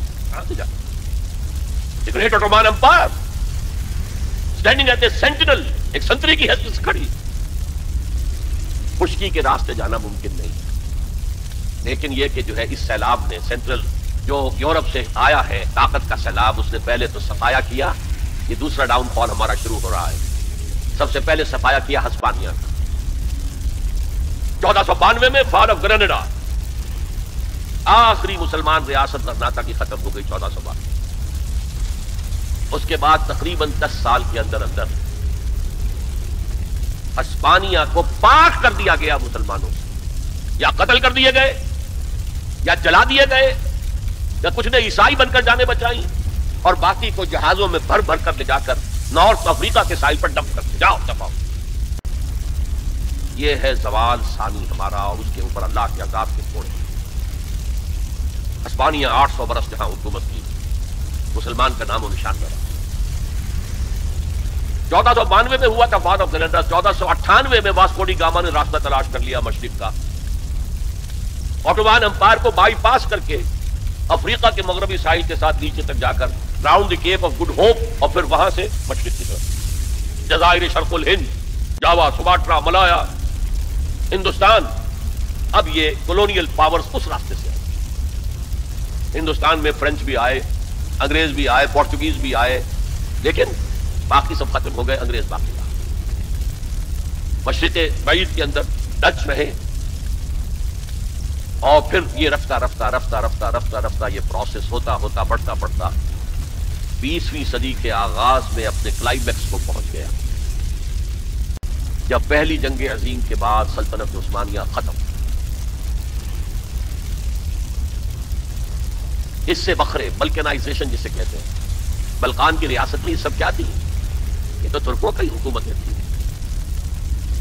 یہ جو کوسوو میں اور بوسنیا میں جو مسلمان ہیں، یہ کن کی یادگار ہیں؟ باقیات الصالحات کن کی ہیں؟ اسی دور کی، ترکوں کے دور۔ لیکن اب سلطنت عثمانیہ بھی، عربوں نے انگریزوں کی مدد کی، کرنل لارنس نے عربوں کو آمادہ کیا بغاوت پر، عربوں نے بغاوت کی، انگریزوں کی مدد کی، اور خود ہندوستان سے ہندوستانی فوج گئے انگریز کے تحت، اور انہوں نے جا کر انگریز کی مدد کی۔ جنرل ایلن بی کو قبضہ لے کر دیا یروشلم، اور جنرل ایلن بی نے جا کر ٹھوکر ماری تھی صلاح الدین ایوبی کی قبر کو۔ سلاڈین، وی آر اگین ہیئر۔ یہ ہمارا زوال جو ہے انتہا کو پہنچ گیا پہلی جنگ عظیم کے بعد۔ وعدے کیے گئے تھے عربوں سے تمہیں آزادی دیں گے، لیکن ہوا کیا؟ اس سے بکھرے کر دیے، ٹکڑے کر دیے۔ یہ تمہارا، یہ میرا، یہ اس کا۔ عراق اور مصر ہمارے برطانیہ کی، شام فرانس کا، لیبیا اٹلی کا، پھر الجزائر فرانس کا۔ یہ ساری تقسیم، بندر بانٹ۔ اس حدیث کا نقشہ سامنے آ گیا جو حضور نے ایک دفعہ صحابہ سے کہا، یوشک ان تداعی علیکم الامم، مجھے اندیشہ ہے کہ ایک وقت آئے گا کہ دنیا کی قومیں تم پر ایک دوسرے کو دعوت دیں گی، آئیے آئیے آئیے، یہ نرم کھانا موجود ہے، بہت اچھا نرم گرم، آؤ، میں ادھر سے کھاؤں گا تم ادھر سے کھاؤ۔ جیسے دسترخوان پر کھانا چن کر کوئی خاتون خانہ بلاتی ہے، جناب تشریف لائیے، اس طرح قومیں تم پر ایک دوسرے کو دعوت دیں گی۔ صحابہ گھبرا گئے، اب ان قلت نحن یومئذ یا رسول اللہ، حضور کیا یہ اس وجہ سے ہو جائے گا کہ ہم اس زمانے میں بہت قلیل تعداد میں رہ جائیں گے؟ فرمایا نہیں، بل انتم یومئذ کثیر، تعداد تو تمہاری بہت ہوگی، لیکن تمہاری حیثیت کیا ہوگی؟ کا غصائی سیل، جیسے سیلاب کے اوپر جھاگ ہوتا ہے، ایسے جھاگ بن کر رہ جاؤ گے، تمہاری حیثیت۔ ولکن فیکم وہن، ایک بیماری پیدا ہو جائے گی جس کا نام وہن، وہم نہیں، وہم کو جانتے ہیں آپ، سپرسٹیشن یا کچھ اور، وہن، واو ہا نون، وہن۔ اب اس مرض کا نام کبھی سنا نہیں تھا، پوچھا من وہن ہو یا رسول اللہ؟ فرمایا حب الدنیا و کراہیت الموت، جب دنیا کی محبت تمہارے دلوں پر قبضہ کر لے گی اور موت سے تمہیں نفرت ہو جائے گی، بجائے اس کے کہ خوش آمدید کہو کہ نشان مرد مومن باتوں گوئے ہم جو مر گایا تبسم بر لبے اس، میں تمہیں بتاؤں مرد مومن کی نشانی کیا ہے؟ جب موت کا وقت آتا ہے اس کے ہونٹوں پر مسکراہٹ ہوتی،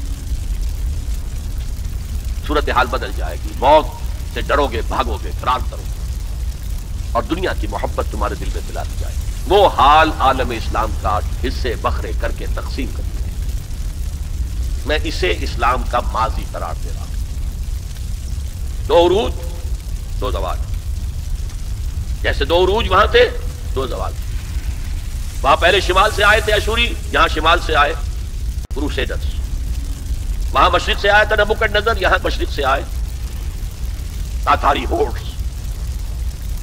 پھر وہاں دوسرے دور میں وہاں یورپ سے طاقتیں آئیں، گریکس آئے، رومنز آئے، ہم پر یورپ کی دوسری طاقتیں آئیں۔ انگریز آئے، فرانسیسی آئے، اسپینیئرز آئے، اٹالینز آئے، یہ تمام طاقتیں ہیں کہ جنہوں نے کالونائز کیا مسلم ورلڈ۔ اب دیکھیے میں ایک بات عرض کر دوں جو مجھے پہلے کہنی چاہیے تھی، یہ حال کس بلا کا نام ہے یہ معین نہیں ہو سکتا، اس لیے کہ ہر لمحہ ایک لمحے پہلے تو ماضی اور ایک لمحے بعد مستقبل، تو حال کیا ہے؟ حال کسے کہیں؟ جیسے آپ نے جیومیٹری میں پڑھا ہوگا، نقطہ کسے کہتے ہیں؟ پوائنٹ، جس کی کوئی ڈائمنشن نہ ہو، نہ چوڑائی نہ موٹائی کچھ۔ لائن کسے کہتے ہیں؟ جس کی صرف ایک ڈائمنشن ہے، لینتھ ہوگی، اس میں کوئی چوڑائی موٹائی نہیں ہوگی۔ تو یہی معاملہ حال کا ہے، ماضی اور مستقبل کے درمیان ایک یوں سمجھیے کہ ایک فرضی سی لائن ہے جسے ہم حال کہتے ہیں۔ لیکن یہاں امت مسلمہ کے معاملے میں میں پہلی جنگ عظیم پر جبکہ ہمارے زوال کا معاملہ انتہا کو پہنچ گیا، اس کے بعد سے لے کر اب تک کے دور کو میں حال قرار دے رہا ہوں، تقریباً ایک صدی، ابھی 10 سال کم ہے، جس کو میں امت کا حال قرار دوں۔ اس حال کے آغاز میں ہمارے حساس قومی شاعروں نے جو مرثیے کہے ہیں، ان میں سب سے نمایاں حالی تھا مولانا حاجی الطاف حسین حاجی، ان کی مسدس پڑھی ہے، اس کے سرنامے پر جو 2 اشعار لکھے ہیں، کس قدر درد ہے، کتنا کرب ہے، پستی کا کوئی حد سے گزر نہ دیکھے، اسلام کا گر کر نہ ابھر نہ دیکھے، مانے نہ کبھی کہ مد ہے ہر جذر کے بعد، دنیا کا ہمارے جو اتر نہ دیکھے۔ یہ مد و جذر میں تو جذر کے بعد مد آتا ہے، ہمارا تو اب جذر ہی جذر ہے، جذر ہی جذر ہے، مد کا کوئی سوال ہی نہیں۔ beginning with the fall of Spain، 500 برس گن لیجیے، 1492 سے لے کر اور 1920 تک تقریباً سمجھیے یہ ہمارا سوال پٹائی۔ اب تو یہ ہے حال کا معاملہ۔ اس کا جو میری آبزرویشن ہے وہ یہ ہے، اس میں 2 پروسیس چل رہے ہیں سائڈ بائی سائڈ، جیسے قرآن مجید میں ہے سورہ رحمان میں، مرج البحرین یلتقیان بینہما برزخ لا یبغیان، چلائے اللہ نے 2 دریا، 2 روئیں چل رہی ہیں سمندر میں، ایک ٹھنڈے پانی کی رو ہے، گرم پانی کی رو ہے، سائڈ بائی سائڈ ہیں، انٹرمنگل کرتے نہیں، معلوم ہوتا درمیان میں کوئی انویزیبل پردہ ہے، بینہما برزخ لا یبغیان۔ اسی طرح ایک پروسیس تو رینائسنس کا ہے جو شروع ہو گیا تھا تقریباً پہلی جنگ عظیم کے کچھ 10 برس کے بعد، اور ایک یہ کہ ہمارا وہ ڈاؤن فال مزید بڑھتا جا رہا ہے، ہم اور گرتے جا رہے ہیں اور پستی میں جا رہے ہیں۔ یہ دونوں پروسیس ہیں جو ساتھ ساتھ شروع ہوئے۔ رینائسنس کا پروسیس کیا تھا؟ جیسے جیسے یورپین امپیریلزم کا بستر طے ہونا شروع ہوا، middle of the 20th century, Hindustan آزاد ہو گیا، پاکستان بن گیا، انڈونیشیا آزاد ہو گیا، مصریوں نے بھی اٹھا کر برٹشرز کو میڈیٹرینین میں پھینک دیا، الجزائر نے آزادی حاصل کر لی، شام سے فرانسیسی چلے گئے، وغیرہ وغیرہ۔ یہ بستر کولونیل بیڈ یہ رول ہو رہا ہے۔ اس سے مسلمانوں کو ایک اپنا ماضی یاد آیا، ہمارا بھی تو ایک نظام تھا نا۔ پہلا جو ہے رینائسنس کا عمل وہ تو تھا آزادی کی تحریکیں جو پوری دنیا میں چلی،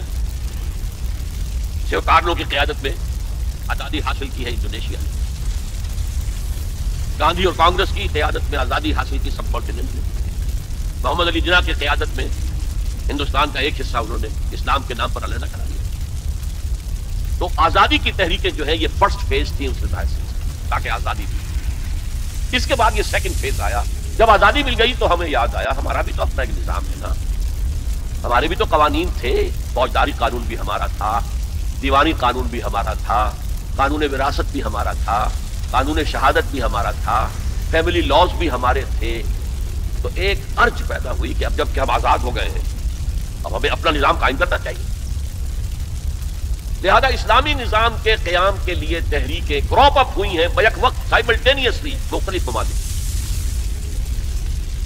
مخزومی party of Indonesia, Jamaat Islami of the Indian سب کانٹیننٹ، فدائین اسلام ان ایران، الاخوان المسلمون ان ایجپٹ، اور ایجپٹ سے شروع ہو کر پورے عرب دنیا کے اندر، عباد الرحمان لبنان میں، سعید نورسی ترکی وغیرہ وغیرہ وغیرہ وغیرہ، یہ تحریکیں ابھری ہیں اور ان کے اندر ایک جذبہ اٹھا ہے اپنے ماضی کی بازیافت، اسلام کو ایک نظام کی حیثیت سے قائم کرنا۔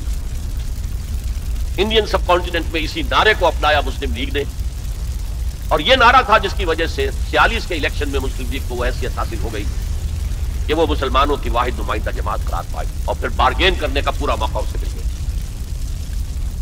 لیکن صرف پاکستان کی تحریک کے معاملے میں مذہب کو انووک کیا گیا، باقی کہیں نہیں۔ باقی لوکل نیشنلزم کھڑا ہوا ہے، عرب نیشنلزم، اس کے حوالے سے عربوں نے آزادیاں حاصل کی۔ عرب نیشنلزم آف ناصر اینڈ حافظ الاسد وغیرہ وغیرہ، عرب نیشنلزم، ملے نیشنلزم فار ایسٹ کے اندر۔ ترکی کا بھی جو حصہ مصطفیٰ کمال نے بچا لیا وہ ٹرک نیشنلزم کی بنیاد پر، اسلام کی تو جڑیں کھودتی اس نے وہاں۔ اذان عربی میں نہیں ہو سکتی، نماز عربی میں نہیں ہو سکتی، عورت برقع نہیں لے سکتی، آپ ٹوپی نہیں پہن سکتے، عمامہ نہیں باندھ سکتے، ہیٹ پہننا ہوگا، انگریزی لباس پہننا ہوگا، وہاں تو نام و نشان مٹانے کی کوشش ہے۔ لیکن ٹرک نیشنلزم کی بنیاد پر کم سے کم ریزسٹنس، ورنہ واقعہ یہ ہے کہ دول یورپ جو ہیں وہ نام و نشان ترکی کا مٹا دیتے، اس لیے کہ اس قدر شدید ان کے اندر انتقامی جذبہ تھا۔ یہ قوم ہے جس نے ہمارے اتنے وسیع رقبے پر حکومت کی ہے اتنے طویل عرصے تک، یعنی whole of east Europe was under them. لیکن یہ کہ بہرحال قومی اعتبار سے مصطفیٰ کمال کا کام بھی ہے کہ اس نے ترکی کو بچایا ہے، تو صحیح ایک ملک۔ بہرحال اب جو تحریکیں چلیں، پہلی تحریکیں تو کامیاب ہو گئیں، اس کی سب سے بڑی وجہ سیکنڈ ورلڈ وار تھی۔ یورپین پاورز اتنی کمزور ہو چکی تھی، اتنی کمزور کہ اپنے بہت آؤٹ لائنگ جو ان کے علاقے تھے مقبوضہ، ان پر کنٹرول کرنا ممکن نہیں تھا۔ انگریز اس لیے گیا یہاں سے، ہم نے تو نہیں نکالا اسے۔ کیا آزادی کے لیے ہم نے کوئی جنگ لڑی؟ کیا کسی ایک انگریز کو بھی مارا؟ وہ تو خیر 1857 میں تو پھر بھی آپ کہہ لیں کہ مار دھاڑ ہوئی، انگریز بھی مارے گئے، انگریزوں نے ہندوؤں اور مسلمانوں کو بھی مارا۔ لیکن یہ جو سن 47 میں ہمیں آزادی ملی ہے، اس میں تو نہ ہم نے کسی انگریز کو مارا، نہ انگریز نے کسی ہندوستانی کو مارا۔ یہ تو وہ جو حالات کا تقاضا تھا، اور آپ کو معلوم ہے کہ سن 48 کا فیصلہ کیا ہوا تھا انہوں نے پہلے کہ وی شیل لیو انڈیا ان 1948، اس سے بھی ایک سال پہلے وہاں سے نکل گئے۔ اور دوسرا فیکٹر تھا انٹرنیشنل سین پر امریکہ جو ہے طلوع ہو گیا تھا، اور وہ آزادی کی تحریکوں کو سپورٹ کر رہا تھا۔ تو یہ مختلف فیکٹر سے آزادی کی ہماری تحریکیں تو کامیاب ہو گئیں، لیکن نظام اسلامی کے قیام کی کوئی تحریک آج تک کامیاب نہیں۔ یہ ایک بہت بڑی فیلیور ہے، بہت بڑی فیلیور ہے، بہت بڑی فیلیور ہے، اور یہ ایک بہت بڑا تاریخ کے فلسفے کے اعتبار سے بہت بڑا عقدہ ہے جسے حل کرنا پڑے گا۔ ایسا کیوں ہوا ہے؟ میرے نزدیک اس کی دو وجوہات ہیں۔ ایک وجہ یہ ان تحریکوں نے یہ سمجھا کہ جب مسلمان ہیں تو ایمان تو ہے، عمل کی کمی ہے، لہذا عمل بہتر ہو جائے۔ They took it for granted، ایمان تو ہے، حالانکہ ایمان نہیں تھا، نہ ہے آج بھی۔ وہ ایک عقیدہ ہے، موروثی عقیدہ ہے، that's all۔ کنوکشن والا ایمان کہاں ہے؟ یقین والا ایمان کہاں ہے؟ اور نظام بدلنے کے لیے، نظام بدلنے کا مطلب ہے انقلاب برپا کرنا۔ انقلاب برپا کرنے کے لیے، اسلامی انقلاب کے لیے جس ایمان کی ضرورت ہے وہ زندہ ایمان ہونا چاہیے، زندہ ایمان، لیونگ فیتھ، برننگ فیتھ۔ اس کے بغیر یہ کام ممکن نہیں۔ تو ایمفیسس اسلام پر تو تھا، اسلامی نظام حیات پر تھا، لیکن ایمان پر نہیں تھا۔ نمبر دو، انہوں نے میتھڈالوجیز جو ہیں وہ جو موجودہ دنیا کی تحریکوں ہیں ان سے اخذ کی، بجائے اس کے کہ میتھڈالوجی اخذ کرتے محمد الرسول اللہ صلی اللہ علیہ وسلم کے طریقے سے، آپ کی سیرت سے اخذ کرتے، کیونکہ یہ کام انبیاء میں سے بھی صرف آپ کے ذریعے ہوا ہے، ایک مرتبہ ہوا تاریخ میں کہ ایک پورا نظام قائم ہو گیا۔ اور اس لیے میں نے نوٹ کرایا تھا اپنے پچھلے لیکچرز میں کہ حضور کے لیے 3 مرتبہ آیا هو الذی ارسل رسولہ بالہدی ودین الحق لیظہرہ علی الدین کلہ، اور کسی اور رسول کے لیے ایک دفعہ بھی نہیں آیا، نہ حضرت ابراہیم کے لیے، نہ حضرت موسیٰ کے لیے، نہ حضرت عیسیٰ کے لیے، نہ حضرت نوح کے لیے علیہ الصلوۃ والسلام۔ یہ کام حضور نے کیا اور ایک لائف سپین میں کیا، 20-22 برس۔ 610 میں وحی کا آغاز ہوا، 632 میں انتقال ہو گیا، 22 برس تھے۔ اور عرب میں تو جو انقلاب کی تکمیل ہے وہ سن 8 کے اندر ہو گئی تھی جب مکہ فتح ہو گیا۔ بعد کے دور کو تو آپ کہہ سکتے ہیں موجودہ جو ملٹری ٹرمینالوجی ہے موپنگ اپ آپریشن، بس جہاں جہاں کوئی ریزسٹنس کے پاکٹس رہ گئے تھے ان کو صاف کرنا، ورنہ انقلاب کی تکمیل تو ہو گئی تھی فتح مکہ پر سن 8 ہجری میں۔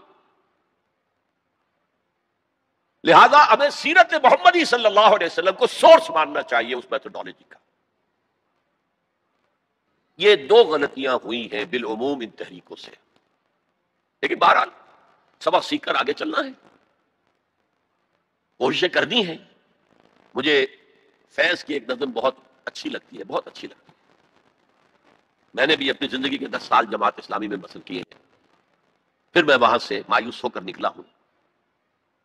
تو اسی زمانے میں یہ نظم اس کی آئی تھی، میں حیران ہوں، تو وہ تو اس قسم کی کسی کشاکش میں کسی تحریک میں بالفعل تو کبھی شریک رہا ہی نہیں، وہ تو شاعر تھا ایک، لیکن نظم اس قدر عظیم ہے۔ یہ فصل امیدوں کی ہمدم اس بار بھی غارت جائے گی، سب محنت صبحوں شاموں کی اب کے بھی اکارت جائے گی، دھرتی کے کونوں کھدروں میں پھر اپنے لہو کی کھاد بھرو، پھر مٹی سینچو اشکوں سے، پھر اگلی رت کی فکر کرو، پھر اگلی رت کی فکر کرو، جب پھر ایک بار اجڑنا ہے، ایک فصل پکی تو بھر پایا، تب تک تو یہی کچھ کرنا ہے۔ Try and try again, try and try again, try and try again. بہرحال یہ تحریکیں جو ہے ابھی تک جماعتوں کی شکل میں ہیں، ان کا ایک نقشہ ہے، لیکن کامیابی نہیں ہوئی۔ اور تحریکوں کا معاملہ یہ ہوتا ہے کہ اگر تو وہ تحریک 25 30 40 50 سال کے اندر کامیاب ہو جائے تو ہو جاتی ہے، ورنہ اس کو بڑھاپا طاری ہو جاتا ہے۔ وہ تو جیسا کہ میں نے اسپینگلر کا بھی آپ کو بتایا، یہ فلسفہ تاریخ کا ایک نقطہ نظر ہے۔ تہذیبیں بھی جوان ہوتی ہیں، قوت پکڑتی ہیں، پھر مر جاتی ہیں۔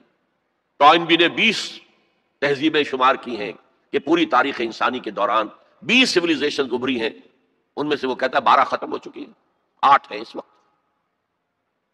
اور اسی کو ہنٹنگٹن نے پھر آگے بڑھایا کلیش آف سویلائزیشن کے اندر، کہ یہ جو 8 تہذیبیں آج دنیا میں ہیں ان میں سے ایک ہماری مغربی تہذیب ہے، باقی 7 میں سے بھی 5 وہ ہیں جنہیں ہم آسانی سے ایسیمیلیٹ کر سکتے ہیں، ہمارے اندر گم ہو جائیں گی، ضم ہو جائیں گی۔ They pose no threat, no challenge. صرف 2 تہذیبیں ایسی ہیں کہ جو ذرا لوہے کے چنوں کے مانند ہیں، ان کے چبانا مشکل ہوگا، ایک مسلم سویلائزیشن اور ایک کنفیوشین سویلائزیشن آف چائنا۔ اس پر پھر اس نے مشورے دیے تھے، اور یہ جو تھنک ٹینکس ہوتے ہیں، جو اس طرح کے دانشور ہوتے ہیں، ان کے مشوروں پر کس طرح عمل ہوتا ہے امریکہ کے اندر۔ 2 مشورے دیے، ایک تو چائنا کو اور مسلم ورلڈ کو ایک دوسرے سے دور کرو، چائنا کو ایسٹ ورڈ لکنگ کر دو، ویسٹ ورڈ لکنگ نہ رہے۔ ویسٹ میں تو عالم اسلام ہے، اگر مشرق کی طرف رخ ہو جائے گا تو پیسیفک، اکراس دی پیسیفک امریکہ بیٹھا ہوا ہے، اور بیچ میں نیچے جو جزیرے ہیں۔ اسی مشورے کے تحت ایپیک قائم ہوئی، ایشیا پیسیفک اکنامک کوآپریشن۔ دوسرا مشورہ دیا، مسلمانوں کے آپس کے اختلافات کو بھڑکاؤ۔ میں سمجھتا ہوں پاکستان میں جو شیعہ سنی قتل و غارت ہوئی ہے وہ اصل میں اس پالیسی کا نتیجہ، وہ انڈیجنس نہیں ہے، بلکہ اس کے ڈانڈے باہر سے ملتے ہیں۔ ورنہ شیعہ سنی سائڈ بائی سائڈ رہتے ہیں، کبھی کوئی عوامی فساد تو ہوا ہی نہیں ہوا۔ شیعہ سنی کا کوئی عوامی فساد کبھی ہوا ہی نہیں، آج تک نہیں ہوا۔ زیادہ سے زیادہ اختلاف ہوتا ہے تو محرم کے دنوں میں کہ تعزیے کا جناب یہ راستہ آپ کا مقرر ہے، آپ ادھر کیسے جا رہے ہیں، بس اس پر ہوتا، وہ بھی ان چند دنوں کے اندر، باقی تو اور کہیں نہیں۔ سائڈ بائی سائڈ، اوپر نیچے، ایک ملٹی سٹوری بلڈنگ میں اوپر شیعہ ہے نیچے سنی ہے، یا نیچے شیعہ ہے اوپر سنی ہے، کوئی نہیں۔ لیکن ہے یہ ایک بہت بڑی ایک پالیسی ہے جس کے تحت یہ سب کچھ ہو رہا ہے۔ بہرحال ہمارا جو اپورڈ جو موومنٹ تھی رینائسنس کی، وہ تو تاحال تو ناکام ہے بالکل۔ یہ جو کچھ ایران میں ہوا یہ ایک بڑا ہی اچانک ایک فینومینن ہے جو ابھرا ہے، وہ کسی تحریک کے نتیجے میں نہیں ہے، وہ تو اصل میں ایک پولیٹیکل موومنٹ تھی اگینسٹ دی شاہ۔ اس کے لیے نہ کوئی اسلامی تحریک کے لیے کوئی جماعت بنائی گئی، نہ اسلامی انقلاب کے لیے کوئی فکر تیار کیا، کچھ بھی نہیں۔ ایک جوائنٹ سٹرگل اگینسٹ شاہ، جس میں لیفٹسٹ بھی تھے، رائٹسٹ بھی تھے، ٹودے بھی تھی، خالص کمیونسٹ، مجاہدین خلق بھی تھے جو ویسے مسلمان ذہن کے تھے لیکن کچھ لیفٹ کی طرف ان کا رجحان تھا، لبرلز بھی تھے، مہدی بادرگانی جیسے لوگ، اور علماء بھی تھے، آیت اللہ بھی تھے، سب تھے۔ این وقت پر آیت اللہ نے اس کو ہائی جیک کیا ہے، اور اس کے بعد ان کی آپس میں جو انفائٹنگ ہوئی ہے مجاہدین خلق کی اور ان علماء کی، وہ آپ کو معلوم ہے کتنا خون بہا ہے۔ یہ بالکل تحریک جو ہے پاکستان کی اینٹی بھٹو تحریک کے پیرالل تھی، ہم عصر تھی، ایک ہی زمانے میں، نوعیت بھی ایک ہی تھی۔ بھٹو کے خلاف جو لوگ تھے وہ سب جمع ہو گئے. میں نے اسے اس وقت بھی کہا تھا کہ میں اسے ایک سیاسی تحریک سمجھتا ہوں, نظام مصطفیٰ کی تحریک نہیں مانتا. چاہے اس کی وجہ سے جس مسجد میں 10 سال سے میں جمعے کا خطاب کر رہا تھا مجھے وہ مسجد چھوڑنی پڑی, میں نے کہا ٹھیک ہے, اس لیے کہ عوامی جذبات اتنے اٹھے ہوئے تھے. پی این اے کی تحریک, اس کا نام رکھ دیا گیا نظام مصطفیٰ تحریک. حال یہ ہے کہ عصر کی نماز جا رہی ہے اور جلوس چلتا جا رہا ہے, اور نظام مصطفیٰ کی تحریک ہے. نمازیں ایک دوسرے کے پیچھے نہیں پڑھ رہے ہیں اور نظام مصطفیٰ کی تحریک ہے. انا للہ و انا الیہ راجعون. وہ بھی ایک پولیٹیکل موومنٹ تھی, اینٹی بھٹو موومنٹ. کسی کو کسی وجہ سے دشمنی تھی بھٹو سے, کسی کو کسی وجہ سے, کسی کو کسی وجہ سے, کسی کو کسی, سب جمع ہو گئے اور سب نے جو ہے ٹانگ کھینچ لی. لیکن ہائی جیک کر کے لے گئی آرمی, سب دیکھتے رہ گئے. وہ سارا حلوہ جو پی این اے نے پکایا تھا وہ ضیاء الحق نے 11 سال کھایا بیٹھ کر آرام سے. It was hijack by Zia ul-Haq, that was hijack by علماء. لیکن پیرلل موومنٹس تھی, اور Shah of Iran and Bhutto both مرتے وقت یہ کہہ کر گئے کہ ہمیں امریکہ نے مروایا ہے. ڈیموکریٹک حکومت تھی, ڈیموکریٹس کی حکومت تھی امریکہ میں, انہوں نے سپورٹ کیا ان تحریکوں جو ان کے خلاف چل رہی تھی. بہرحال بھٹو کا تو ایک اور جرم بھی تھا کہ اس نے ایٹم بم بنانے کا اعلان کیا تھا, چاہے ہمیں گھاس کھانا پڑے ہم ایٹم بم بنائیں گے. اور کسنجر نے کہہ دیا تھا will make an example of you, پاس نہیں آؤ گے اگر تو تمہیں نشان عبرت بنا دیں گے, اور وہ نشان عبرت پھانسی پہ جھلا دیا اس کو. بہرحال اس اعتبار سے ہماری ابھی پیش رفت کچھ نہیں ہو سکی ہے, میننگ فل پیش رفت, بلکہ اس میں جو ایک نئی ڈائمنشن پیدا ہوئی ہے افغانستان فینومینن کے نتیجے میں, جو القاعدہ اور اسامہ ابن لادن اور ان کے ہم خیال لوگوں نے جس طرح کا طریقہ کار اختیار کیا ہے. جذبہ تو ظاہر بات ہے کہ ان کا مذہب ہی ہے, جانے دینا آسان کام تو نہیں ہے, لیکن یہ جو دہشت گردی کا طریقہ اختیار کیا ہے یہ کاؤنٹر پروڈکٹیو ہے, نقصان دہ ہے, اس کا فائدہ کچھ نہیں, کچھ حاصل نہیں ہو. بہرحال ہر شخص اپنی نیت کے حوالے سے اللہ تعالیٰ کے ہاں جج کیا جائے گا. انما الاعمال بالنیات, اگر ان کی نیت نیک ہے, خلوص میں, اس میں انہیں اجر ملے گا. لیکن یہ تو کاؤنٹر پروڈکٹیو ہے اس وقت, اور ان کے حوالے سے اس وقت ویسٹ نے بالکل ٹارگٹ نمبر 1 بنا دیا ہے کہ فنڈامنٹلسٹ اسلام یہ ہمارا دشمن ہے, ہمیں ختم کریں گے. چنانچہ جو تازہ ترین رپورٹ آئی ہے رینڈ کارپوریشن آف امریکہ کی, جو ہائیسٹ لیول کا تھنک ٹینک ہے اور جس کی سفارشات پر وزارت خارجہ اور باقی وزارتیں عمل کرتے ہیں, ان کی رپورٹ میں مسلمانوں کو 4 حصوں میں تقسیم کیا گیا ہے. نمبر 1 وہ لوگ جو اسلام کو ایک نظام زندگی سمجھتے ہیں, پولیٹیکو سوشو اکنامک سسٹم بھی سمجھتے ہیں ایک مذہب کے علاوہ. مذہب بھی ہے, عقائد بھی ہیں, عبادات بھی ہیں, رسومات بھی ہیں, لیکن اس کے ساتھ ہی پولیٹیکو سوشو اکنامک سسٹم جو سمجھتے ہیں they are our enemy number 1. We have to crush them in whatever way it is possible. اس لیے کہ ہم اپنے مد مقابل کسی نظام کو کھڑا ہوا نہیں دیکھ سکتے. اور آپ سوچئے 40 برس جو کولڈ وار رہی وہ نظاموں کی جنگ تھی نا, اس میں مذہب کا تو کوئی سوال ہی نہیں تھا. ویسٹ میں بھی سب کے سب کیا تھے, عیسائی تھے, اور رشیا کے اندر کون تھے, یو ایس ایس آر کی عظیم اکثریت کن پر مشتمل تھی. یہ چند مسلمان ممالک چھوڑ دیجئے, قازقستان وغیرہ, تو باقی تو سارا وہ عیسائی تھے نا. مذہب کا کوئی ایلیمنٹ نہیں تھا, ایلیمنٹ نظام کا تھا. ہمارا کیپٹلسٹک نظام اور یہ کمیونسٹ نظام اس کا چیلنج بن کر آ گیا. نتھنگ ڈوئنگ, برداشت نہیں کریں گے. تو فنڈامنٹلسٹ کے بارے میں تو ان کی پہلے پالیسی ڈکلیئرڈ ہے, we have to crush them. Number 2 ہے ٹریڈیشنل لوگ, روایتی علماء. یہ اپنے مسجدوں میں, اپنے مدرسوں کے اندر قال اللہ قال الرسول پڑھنے میں ہیں, تو یہ فی نفس ہی تو خطرناک نہیں ہے, لیکن اگر یہ فنڈامنٹلسٹ کے ساتھ مل جائیں تو بہت خطرناک ہے. اس لیے کہ ان کے پاس جو ہے لوگوں کے ساتھ رابطے کا مستقل ذریعہ موجود ہے. ہر جمعے کو جلسہ عام ہو رہا ہے. چھوٹا سا جلسہ کرنے کے لیے بھی آپ کو کتنے پاپڑ بیلنے پڑتے ہیں, اس کا اشتہار شائع کیجئے, اس کی ڈلوری کیجئے, اس کا اعلان کیجئے. وہ کتنے آئیں گے, 200-400 آ گئے تو بڑی بات ہے. یہاں وہ کچے دھاگے سے بندھے آ رہے ہیں, نہا دھو کر کپڑے بدل کر عطر لگا کر چلے آ رہے ہیں. تو یہ ہے کہ بہت خطرناک ہیں یہ. اگر مل جائے فنڈامنٹلسٹ تو انہیں دور رکھنا ایک دوسرے سے, اور ان کے آپس کے اختلافات کو بھڑکانا تاکہ یہ کبھی متحدہ قوت نہ بن سکے ٹریڈیشنل. تو یہ ہے کہ بہت خطرناک ہیں یہ. اگر مل جائے فنڈامنٹلسٹ تو انہیں دور رکھنا ایک دوسرے سے, اور ان کے آپس کے اختلافات کو بھڑکانا تاکہ یہ کبھی متحدہ قوت نہ بن سکے ٹریڈیشنلسٹ. تیسرے انہوں نے کہا ہے ماڈرنسٹ ہیں, جو اسلام کی ایسی تعبیر اب کر رہے ہیں جو ہماری تہذیب کے ساتھ کمپیٹیبل ہے. یہ جو ری انٹرپریٹیشن آف اسلام ہو رہی ہے to make it compatible, with western civilisation. وہ کہتے ہیں کہ یہ ہے اصل آدمی اور ان کی مدد کرنی چاہیے، انہیں سپورٹ کرنا چاہیے، ان کو امداد دینی چاہیے، اور ان کو میڈیا پر ان کی اپیئرنس کا اہتمام کرنا چاہیے، اس لیے کہ ان کے پاس کوئی اور ذریعہ تو ہے نہیں. مسجد میں کون گھسنے دے گا انہیں؟ وہاں کون ان کے پیچھے نماز پڑھے گا اور کون ان کا خطبہ سنے گا؟ جوتے لگ جائیں گے. لہذا ان کو جو ہے میڈیا پر لاؤ، اور اس پر عمل ہو رہا ہے. اور آخر اس نے کہا جو خالص سیکولر مسلمان ہیں وہ تو ہمارے ہی ہیں، اس میں تو کوئی اشکال ہی نہیں ہے. جو یہ سمجھتے ہیں کہ اسلام نام ہے نماز روزہ حج زکوٰۃ کا، عقائد کا، کچھ رسومات کا، عقیقہ ہے، شادی میں ایجاب و قبول ہے، مردہ کو دفنانا ہے، کفنانا ہے، بس یہ تو کرتے رہیں گے، ہمارا تو کوئی ان سے جھگڑا نہیں ہے. باقی وہ اس کو کوئی سیاسی نظام، اس کو کوئی معاشی نظام، کوئی معاشرتی نظام سمجھتے ہی نہیں، سیکولر ہے. لہذا ان دونوں طبقات کو سپورٹ کرو، اور یہ جو دو طبقات پہلے ہیں ان کے خلاف جدوجہد کرو. یہ ہے موسٹ ریسنٹ پالیسی ایڈوائز جو دی گئی ہے امریکہ کی حکومت. بہرحال میں نے کہا تھا کہ ایک طرف تو رینائسنس کی تحریک چل رہی ہے، اس کے بارے میں اپنا تجزیہ پیش کر دیا.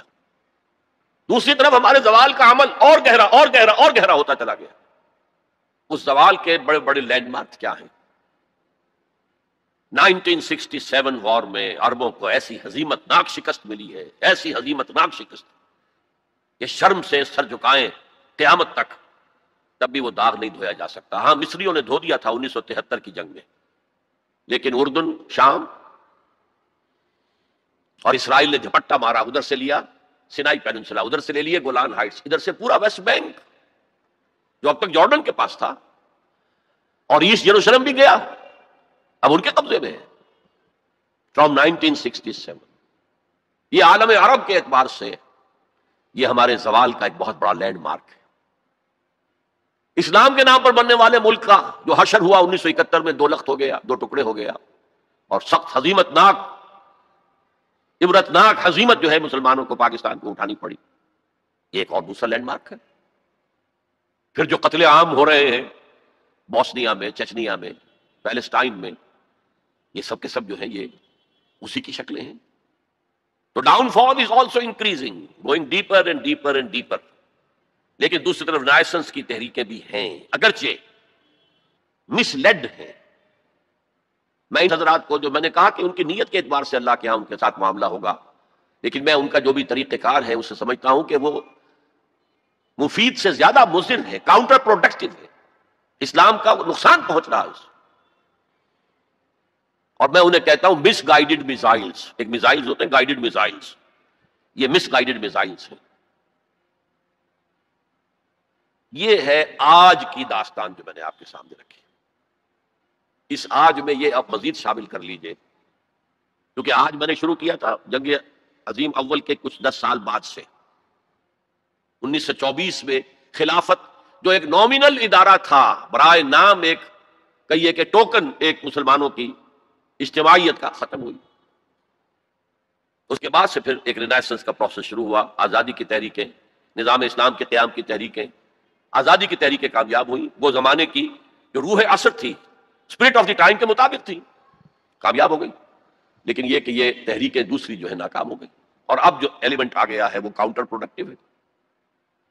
لیکن ہمارے خلاف جو اب طاقت ایک ابھر کر آئی ہے، وہ جو اسلام کی بدترین دشمن ہے، یہودی، اب انہیں تمکن حاصل ہو گیا ہے، ان کے شکنجے میں ہے اس وقت عالم عیسائیت، ان کے شکنجے میں. اگرچہ اس میں مختلف شیڈز ہیں، کیتھولکس اتنے زیادہ اعلی کار نہیں ہیں ان کے، اگرچہ ویسے شکست مان چکے ہیں. پوپ نے یہ فتویٰ ایشو کر دیا تھا کہ حضرت عیسیٰ کے صلیب دیے جانے کی ذمہ داری یہودیوں پر نہیں ہے، جس کے جواب میں پھر ابھی ایک پکچر بنی ہے دی پیشن، جس میں کہ صحیح حقائق کو دوبارہ پیش کیا گیا. سن 62 میں نے ایک پکچر دیکھی تھی کنگ آف کنگز، اور اس میں صحیح تاریخ تھی. حضرت عیسیٰ کو کنہوں نے مروایا تھا ان کے قول کے مطابق. ہمارے نزدیک تو اللہ نے انہیں اٹھا لیا تھا. اور دوسری طرف جو پروٹیسٹنٹ عیسائی ہیں، جو زیادہ فنڈامنٹلسٹ ہیں، ویس ان میں سے خاص طور پر ویس، یہ اصطلاح پتہ نہیں آپ لوگوں نے سنی ہے کہ نہیں سنی ہے. ویس پہ ایک تو اس بھیڑ کو کہتے ہیں نا جو کاٹ جاتی ہے کہیں اور سوجن ہو جاتی ہے اور تکلیف ہوتی ہے، اور ویس اصل میں مخفف ہے وائٹ اینگلو سیکسن پروٹیسٹنٹس.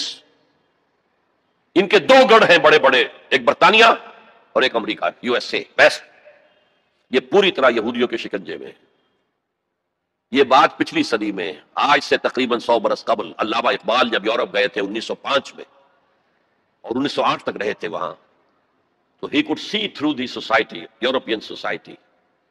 وہ خود جو کہتے ہیں نا کہ گاہ میری نگاہ تیز چیر گئی دل وجود، گاہ الجھ کے رہ گئی میرے توہمات میں. تو انہوں نے دل وجود کو ان کی نگاہ نے چیر کر دیکھ لیا تھا کہ فرنگ کی رگے جاں پنجے یہود میں. اس وقت کا فرنگ، اس کا امام برطانیہ تھا، آج اسی فرنگ کا امام امریکہ ہے، یونائٹڈ اسٹیٹس آف امریکہ. فرنگ کی رگے جاں پنجے یہود میں. بہرحال اب میں مستقبل کی طرف آتا ہوں. اس کو میں 2 حصوں میں تقسیم کروں گا، ایک مستقبل بعید، ایک مستقبل قریب. مستقبل بعید جو زیادہ بعید نہیں ہے میرے نزدیک، وہ بہت زیادہ دور نہیں ہے. وہ کیا ہے؟ قرآن مجید کے صغرا کبرا سے بھی ثابت ہوتا ہے. پوری وضاحت کے ساتھ قرآن میں یہ نہیں ہے، لیکن صغرا کبرا قرآن میں موجود ہے. اس کا لازمی نتیجہ ہے جو میں ابھی آپ کے سامنے رکھوں گا، اور احادیث نبویہ سے بڑی وضاحت کے ساتھ ثابت ہے کہ قیامت سے قبل پوری دنیا میں، پورے گلوب پر دین حق اسی طرح غالب آئے گا جیسے کہ حضور کی جد و جہد کے نتیجے میں جزیرہ نما عرب میں غالب آیا. قرآن میں صغرا کبرا کیا ہے؟ 3 دفعہ کہا کہ ہم نے بھیجا ہے محمد کو صلی اللہ علیہ وسلم دین کو غالب کرنے کے لیے، وہ آیت نے بار بار کوٹ کی ہے. 5 دفعہ کہا ہے کہ ہم نے بھیجا ہے محمد کو پورے عالم انسانیت کے لیے. سب سے اہم آیت ہے سورہ سبا کی نمبر 28 آیت، وَمَا أَرْسَلْنَاكَ إِلَّا كَافَّةً لِلنَّاسِ بَشِيرًا وَنَذِيرًا. اے محمد ہم نے آپ کو نہیں بھیجا مگر پوری نوع انسانی کے لیے بشیر اور نذیر بنا کر. اب اس صغرا کبرا کو جوڑیے، جب تک پوری دنیا پر دین حق اسی طرح غالب نہ ہو جیسے کہ حضور نے عرب میں کر دیا تھا. حضور کا مقصد بعثت ہنوز شرمندہ تکمیل ہے، اور یہ ممکن نہیں ہے کہ دنیا ختم ہو جائے اور حضور کا مقصد بعثت جو ہے پورا نہ ہو. احادیث کے اندر وہ حدیث جو میں 2 دفعہ آپ کے سامنے لا چکا ہوں، پہلا دور نبوت، دوسرا خلافت علی منہاج النبوہ، تیسرا ملکن عاضا، چوتھا ثم تکون ملکن جبریا، پھر ملوکیت ہوگی مجبوری والی، غلامی والی. اب میں نہیں کہہ سکتا کہ اس وقت صحابہ نے اس کا کیا مطلب سمجھا ہوگا. یہ 2 ملوکیتیں علیحدہ علیحدہ حضور نے گنوا دی. آج ہم سمجھ سکتے ہیں کہ پہلی ملوکیت وہ تھی جس میں سلاطین اور ملوک مسلمان تو تھے، کلمہ گو تو تھے، پھر ہم ملکہ وکٹوریہ کے غلام ہو گئے. یہ ملکن جبرین، یہ پورے عالم اسلام کو جو رونق ڈالا تھا کولونیل پاورز آف یورپ میں، یہ اس کی طرف اشارہ ہے. یہ فرمایا یہ دور بھی رہے گا جب تک اللہ چاہے گا، پھر اللہ اسے بھی اٹھا لے گا. And the good news is ثم تکون خلافت علی منہاج النبوہ، پھر دوبارہ دنیا میں خلافت علی منہاج النبوہ کا نظام قائم ہوگا.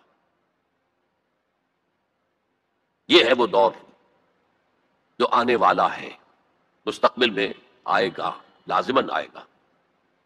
2 پتنگیں ہیں اڑ رہی ہیں، ان کا پیچ پڑنے والا ہے بہت زبردست. ایک ہے نیو ورلڈ آرڈر جو حقیقت میں جیو ورلڈ آرڈر ہے، ایک ہے جسٹ ورلڈ آرڈر آف اسلام. مقابلہ انہی میں ہونا ہے، اور نتیجے میں بالآخر اسلامی خلافت گلوبل کی طرف تو دنیا جا ہی رہی ہے. گلوبلائزیشن، یہ ملکوں کے درمیان لکیریں تو تقریباً بے ایمانی ہو جائیں گی. ملٹی نیشنلز کی حکومت ہوگی اصل میں، تو باقی حکومتیں جو ہے تو انتظامی قسم کے وہ ایک ریجنز ہوں گے. جیسے کہ پہلی جنگ عظیم سے پہلے پوری امت مسلمہ ایک وحدت تھی. ہاں حکومت یہاں مغلوں کی ہے، وہاں صفویوں کی ہے، لیکن کہیں کسی پاسپورٹ کی ضرورت نہیں، کہیں کسی ویزا کی ضرورت نہیں. کوئی مغرب سے چل کر آتا ہے ابن بطوطہ اور پہنچ جاتا ہے ہندوستان تک، اور یہاں آ کر وزیر بن جاتا ہے. وہ is not the sun of this وال. امت کی وحدت برقرار تھی. یہ امت کی وحدت ختم ہوئی ہے فرسٹ ورلڈ وار کے بعد. المصر للمصریین، الشام للشامیین، العراق للعراقیین، یہ نعرے لگے ہیں امت کی وحدت کو پارا پارا کرنے کے لیے مغرب کے زیر اثر. یہ سب سے بڑی سازش تھی امت کی وحدت کو ختم کرنے کے لیے. بہرحال ایک تو یہ جس کی کے بارے میں حضور نے خبر دی کہ دوبارہ آئے گا خلافت علی منہاج النبوہ کا نظام، اور 2 حدیثیں آپ کو سنا دینا چاہتا ہوں جس میں حضور نے خبر دی ہے کہ اب جب یہ آئے گا تو گلوبل ہو.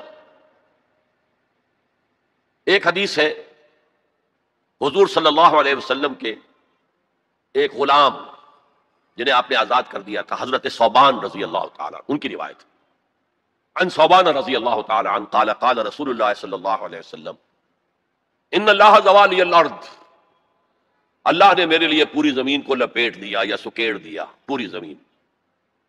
فرائے تو مشارقہا و مغاربہا، میں نے سارے مشرق دیکھ لیے، سارے مغرب دیکھ لیے. وَإِنَّ أُمَّتِي سَيَبْلُغُ مُلْكُهَا مَا زُوِيَ لِي مِنْهَا، اور میری امت کی حکومت ان تمام علاقوں پر قائم ہو کر رہے گی جو مجھے زمین کو سکیڑ کر یا لپیٹ کر دکھا دیے گئے. اور یہ روایت کسی دوسرے تیسرے درجے کی حدیث کے ذخیروں میں سے نہیں ہے، مسلم شریف کی روایت، درجہ اول کی کتب. اور دوسری حدیث وہ مسند احمد ابن حنبل کی ہے، مقداد الاسود عن المقداد الاسود رضی اللہ عنہ قال قال رسول اللہ صلی اللہ علیہ وسلم لا يبقى على ظهر الارض بيت وبر ولا مدر الا ادخله الله كلمة الاسلام. اس روئے زمین پر نہ کوئی گھر رہے گا اینٹ گارے کا بنا ہوا، اور نہ کوئی خیمہ ہوگا جو کھالوں کا بنا ہوا، جس میں اللہ اسلام کے کلمے کو داخل نہ کرے. بعز عزیز اور ذل ذلیل، یہ داخلہ دو میں سے ایک طریقے پر ہوگا، یا عزت والے کے اعزاز کے ساتھ، یعنی وہ خود اسلام قبول کر لے گا تو اس کے گھر میں یا اس کے خیمے میں اسلام داخل ہوگا، اس کی بھی عزت ہوگی. وَلِلَّهِ الْعِزَّةُ وَلِرَسُولِهِ وَلِلْمُؤْمِنِينَ، عزت کا حقدار تو اللہ ہے، اس کے رسول ہے اور اہل ایمان ہے. اور ذل ذلیل یا کسی کمزور کی پستی کی وجہ سے اگر اسلام قبول نہیں کریں گے تو یؤتوا الجزیۃ عن یدٍ وہم صاغرون، چھوٹے ہو کر رہنا پڑے گا، جزیہ دینا ہوگا. گویا کہ اسلام تو اس کے خیمے اور گھر میں بھی داخل ہو گیا، وہ خود محروم رہا. جب حضور نے یہ فرمایا تو حضرت مقداد پھر کہتے ہیں کہ میں نے کہا وَيَكُونَ الدِّينُ كُلُّهُ لِلَّهِ، تب ہوگی وہ بات جو سورہ انفال میں آئی ہے کہ دین کل کا کل اللہ کے لیے ہو جائے گا. تو یہ تو ہے مستقبل بعید جس کا سارا دار و مدار میرے بیان میں حالات کے حوالے سے نہیں ہے. حالات میں ہمیں اس کے کوئی آثار نظر نہیں آ رہے، حالات بہت مایوس کن ہیں، لیکن حضور کی دی ہوئی خبریں ہیں. وَهُوَ صادق المصدوق، منطقی طور پر بھی میں ان کا قائل ہوں اور حضور کی احادیث کی روح سے بھی قائل ہوں. اس سے پہلے جو مستقبل قریب ہے اس میں ابھی مسلمانوں پر بہت سخت دن آئیں گے، عذاب کا کوڑا اور شدید سے شدید تر ہو. اس کو یوں سمجھئے کہ وہ جو حدیث جس سے میں نے بات شروع کی تھی حزم النعل بالنعل، تو باقی سارے عذاب تو کاربن کاپی ثابت ہو گئے. ادھر ایشورینس، ادھر کروسیڈرز، ادھر نیبوکڈ نظر، ادھر تاتاریز، ادھر گریکس اینڈ رومنز، ادھر بقیہ ویسٹرن اینڈ سینٹرل یورپ. یہ تو ساتھ ساتھ نظر آ گیا جو پچھلی صدی میں ہوا یہودیوں کے ساتھ.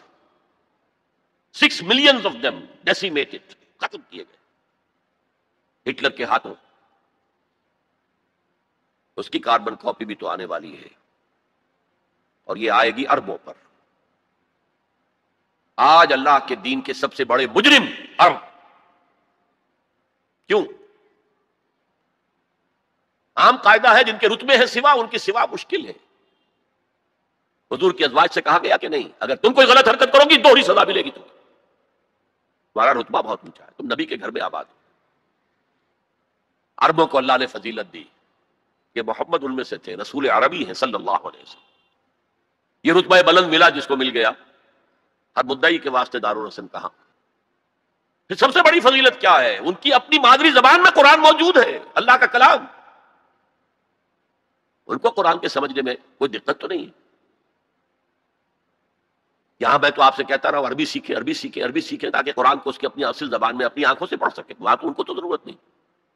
پھر بھی ان کا اگر یہ حال رہا کہ جو ملک بھی کولونیل رول سے آزاد ہوا اس نے یا تو اپنا قبلہ کر لیا ماسکو کی طرف اور یا واشنگٹن کی طرف، تو ان سے بڑا مجرم اور کوئی نہیں.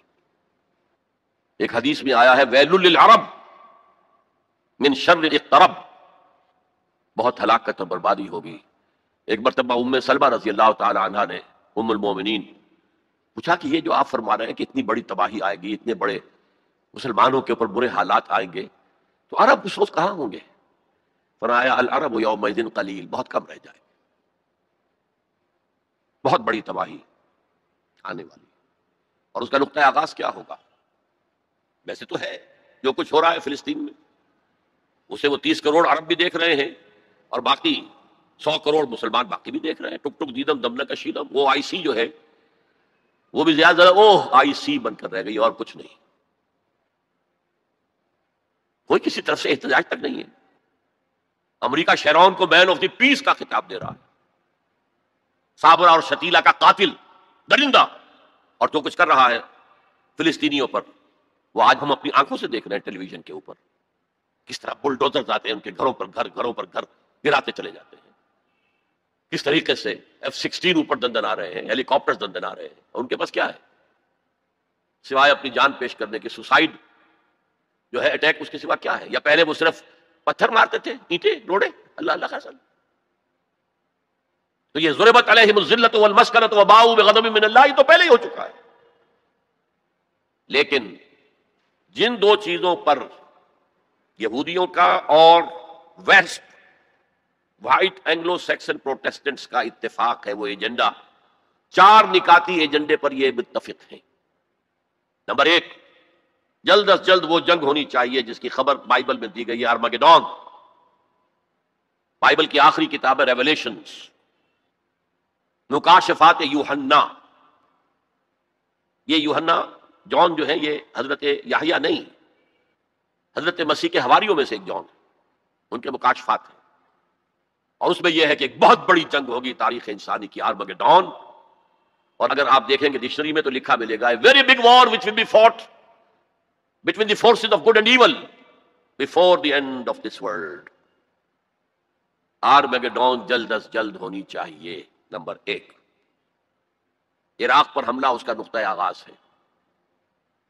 آگے یہ سلسلہ کدھر بڑھتا ہے یہ ابھی دیکھنے کی بات ہے.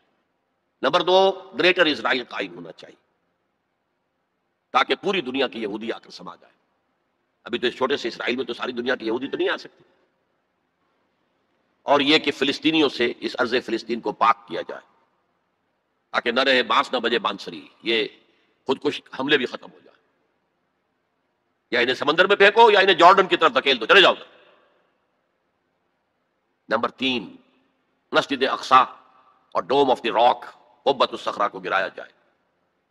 نمبر 4، ٹیمپل تعمیر کیا جائے، 3rd ٹیمپل، جس کی پوری تیاری کر چکے ہیں، جس کے پورے نقشے بن چکے ہیں، جس کے لیے اس کی جو بھی انٹرنل ڈیکوریشن ہوگی اس کے لیے سب کچھ تیار ہو چکا ہے.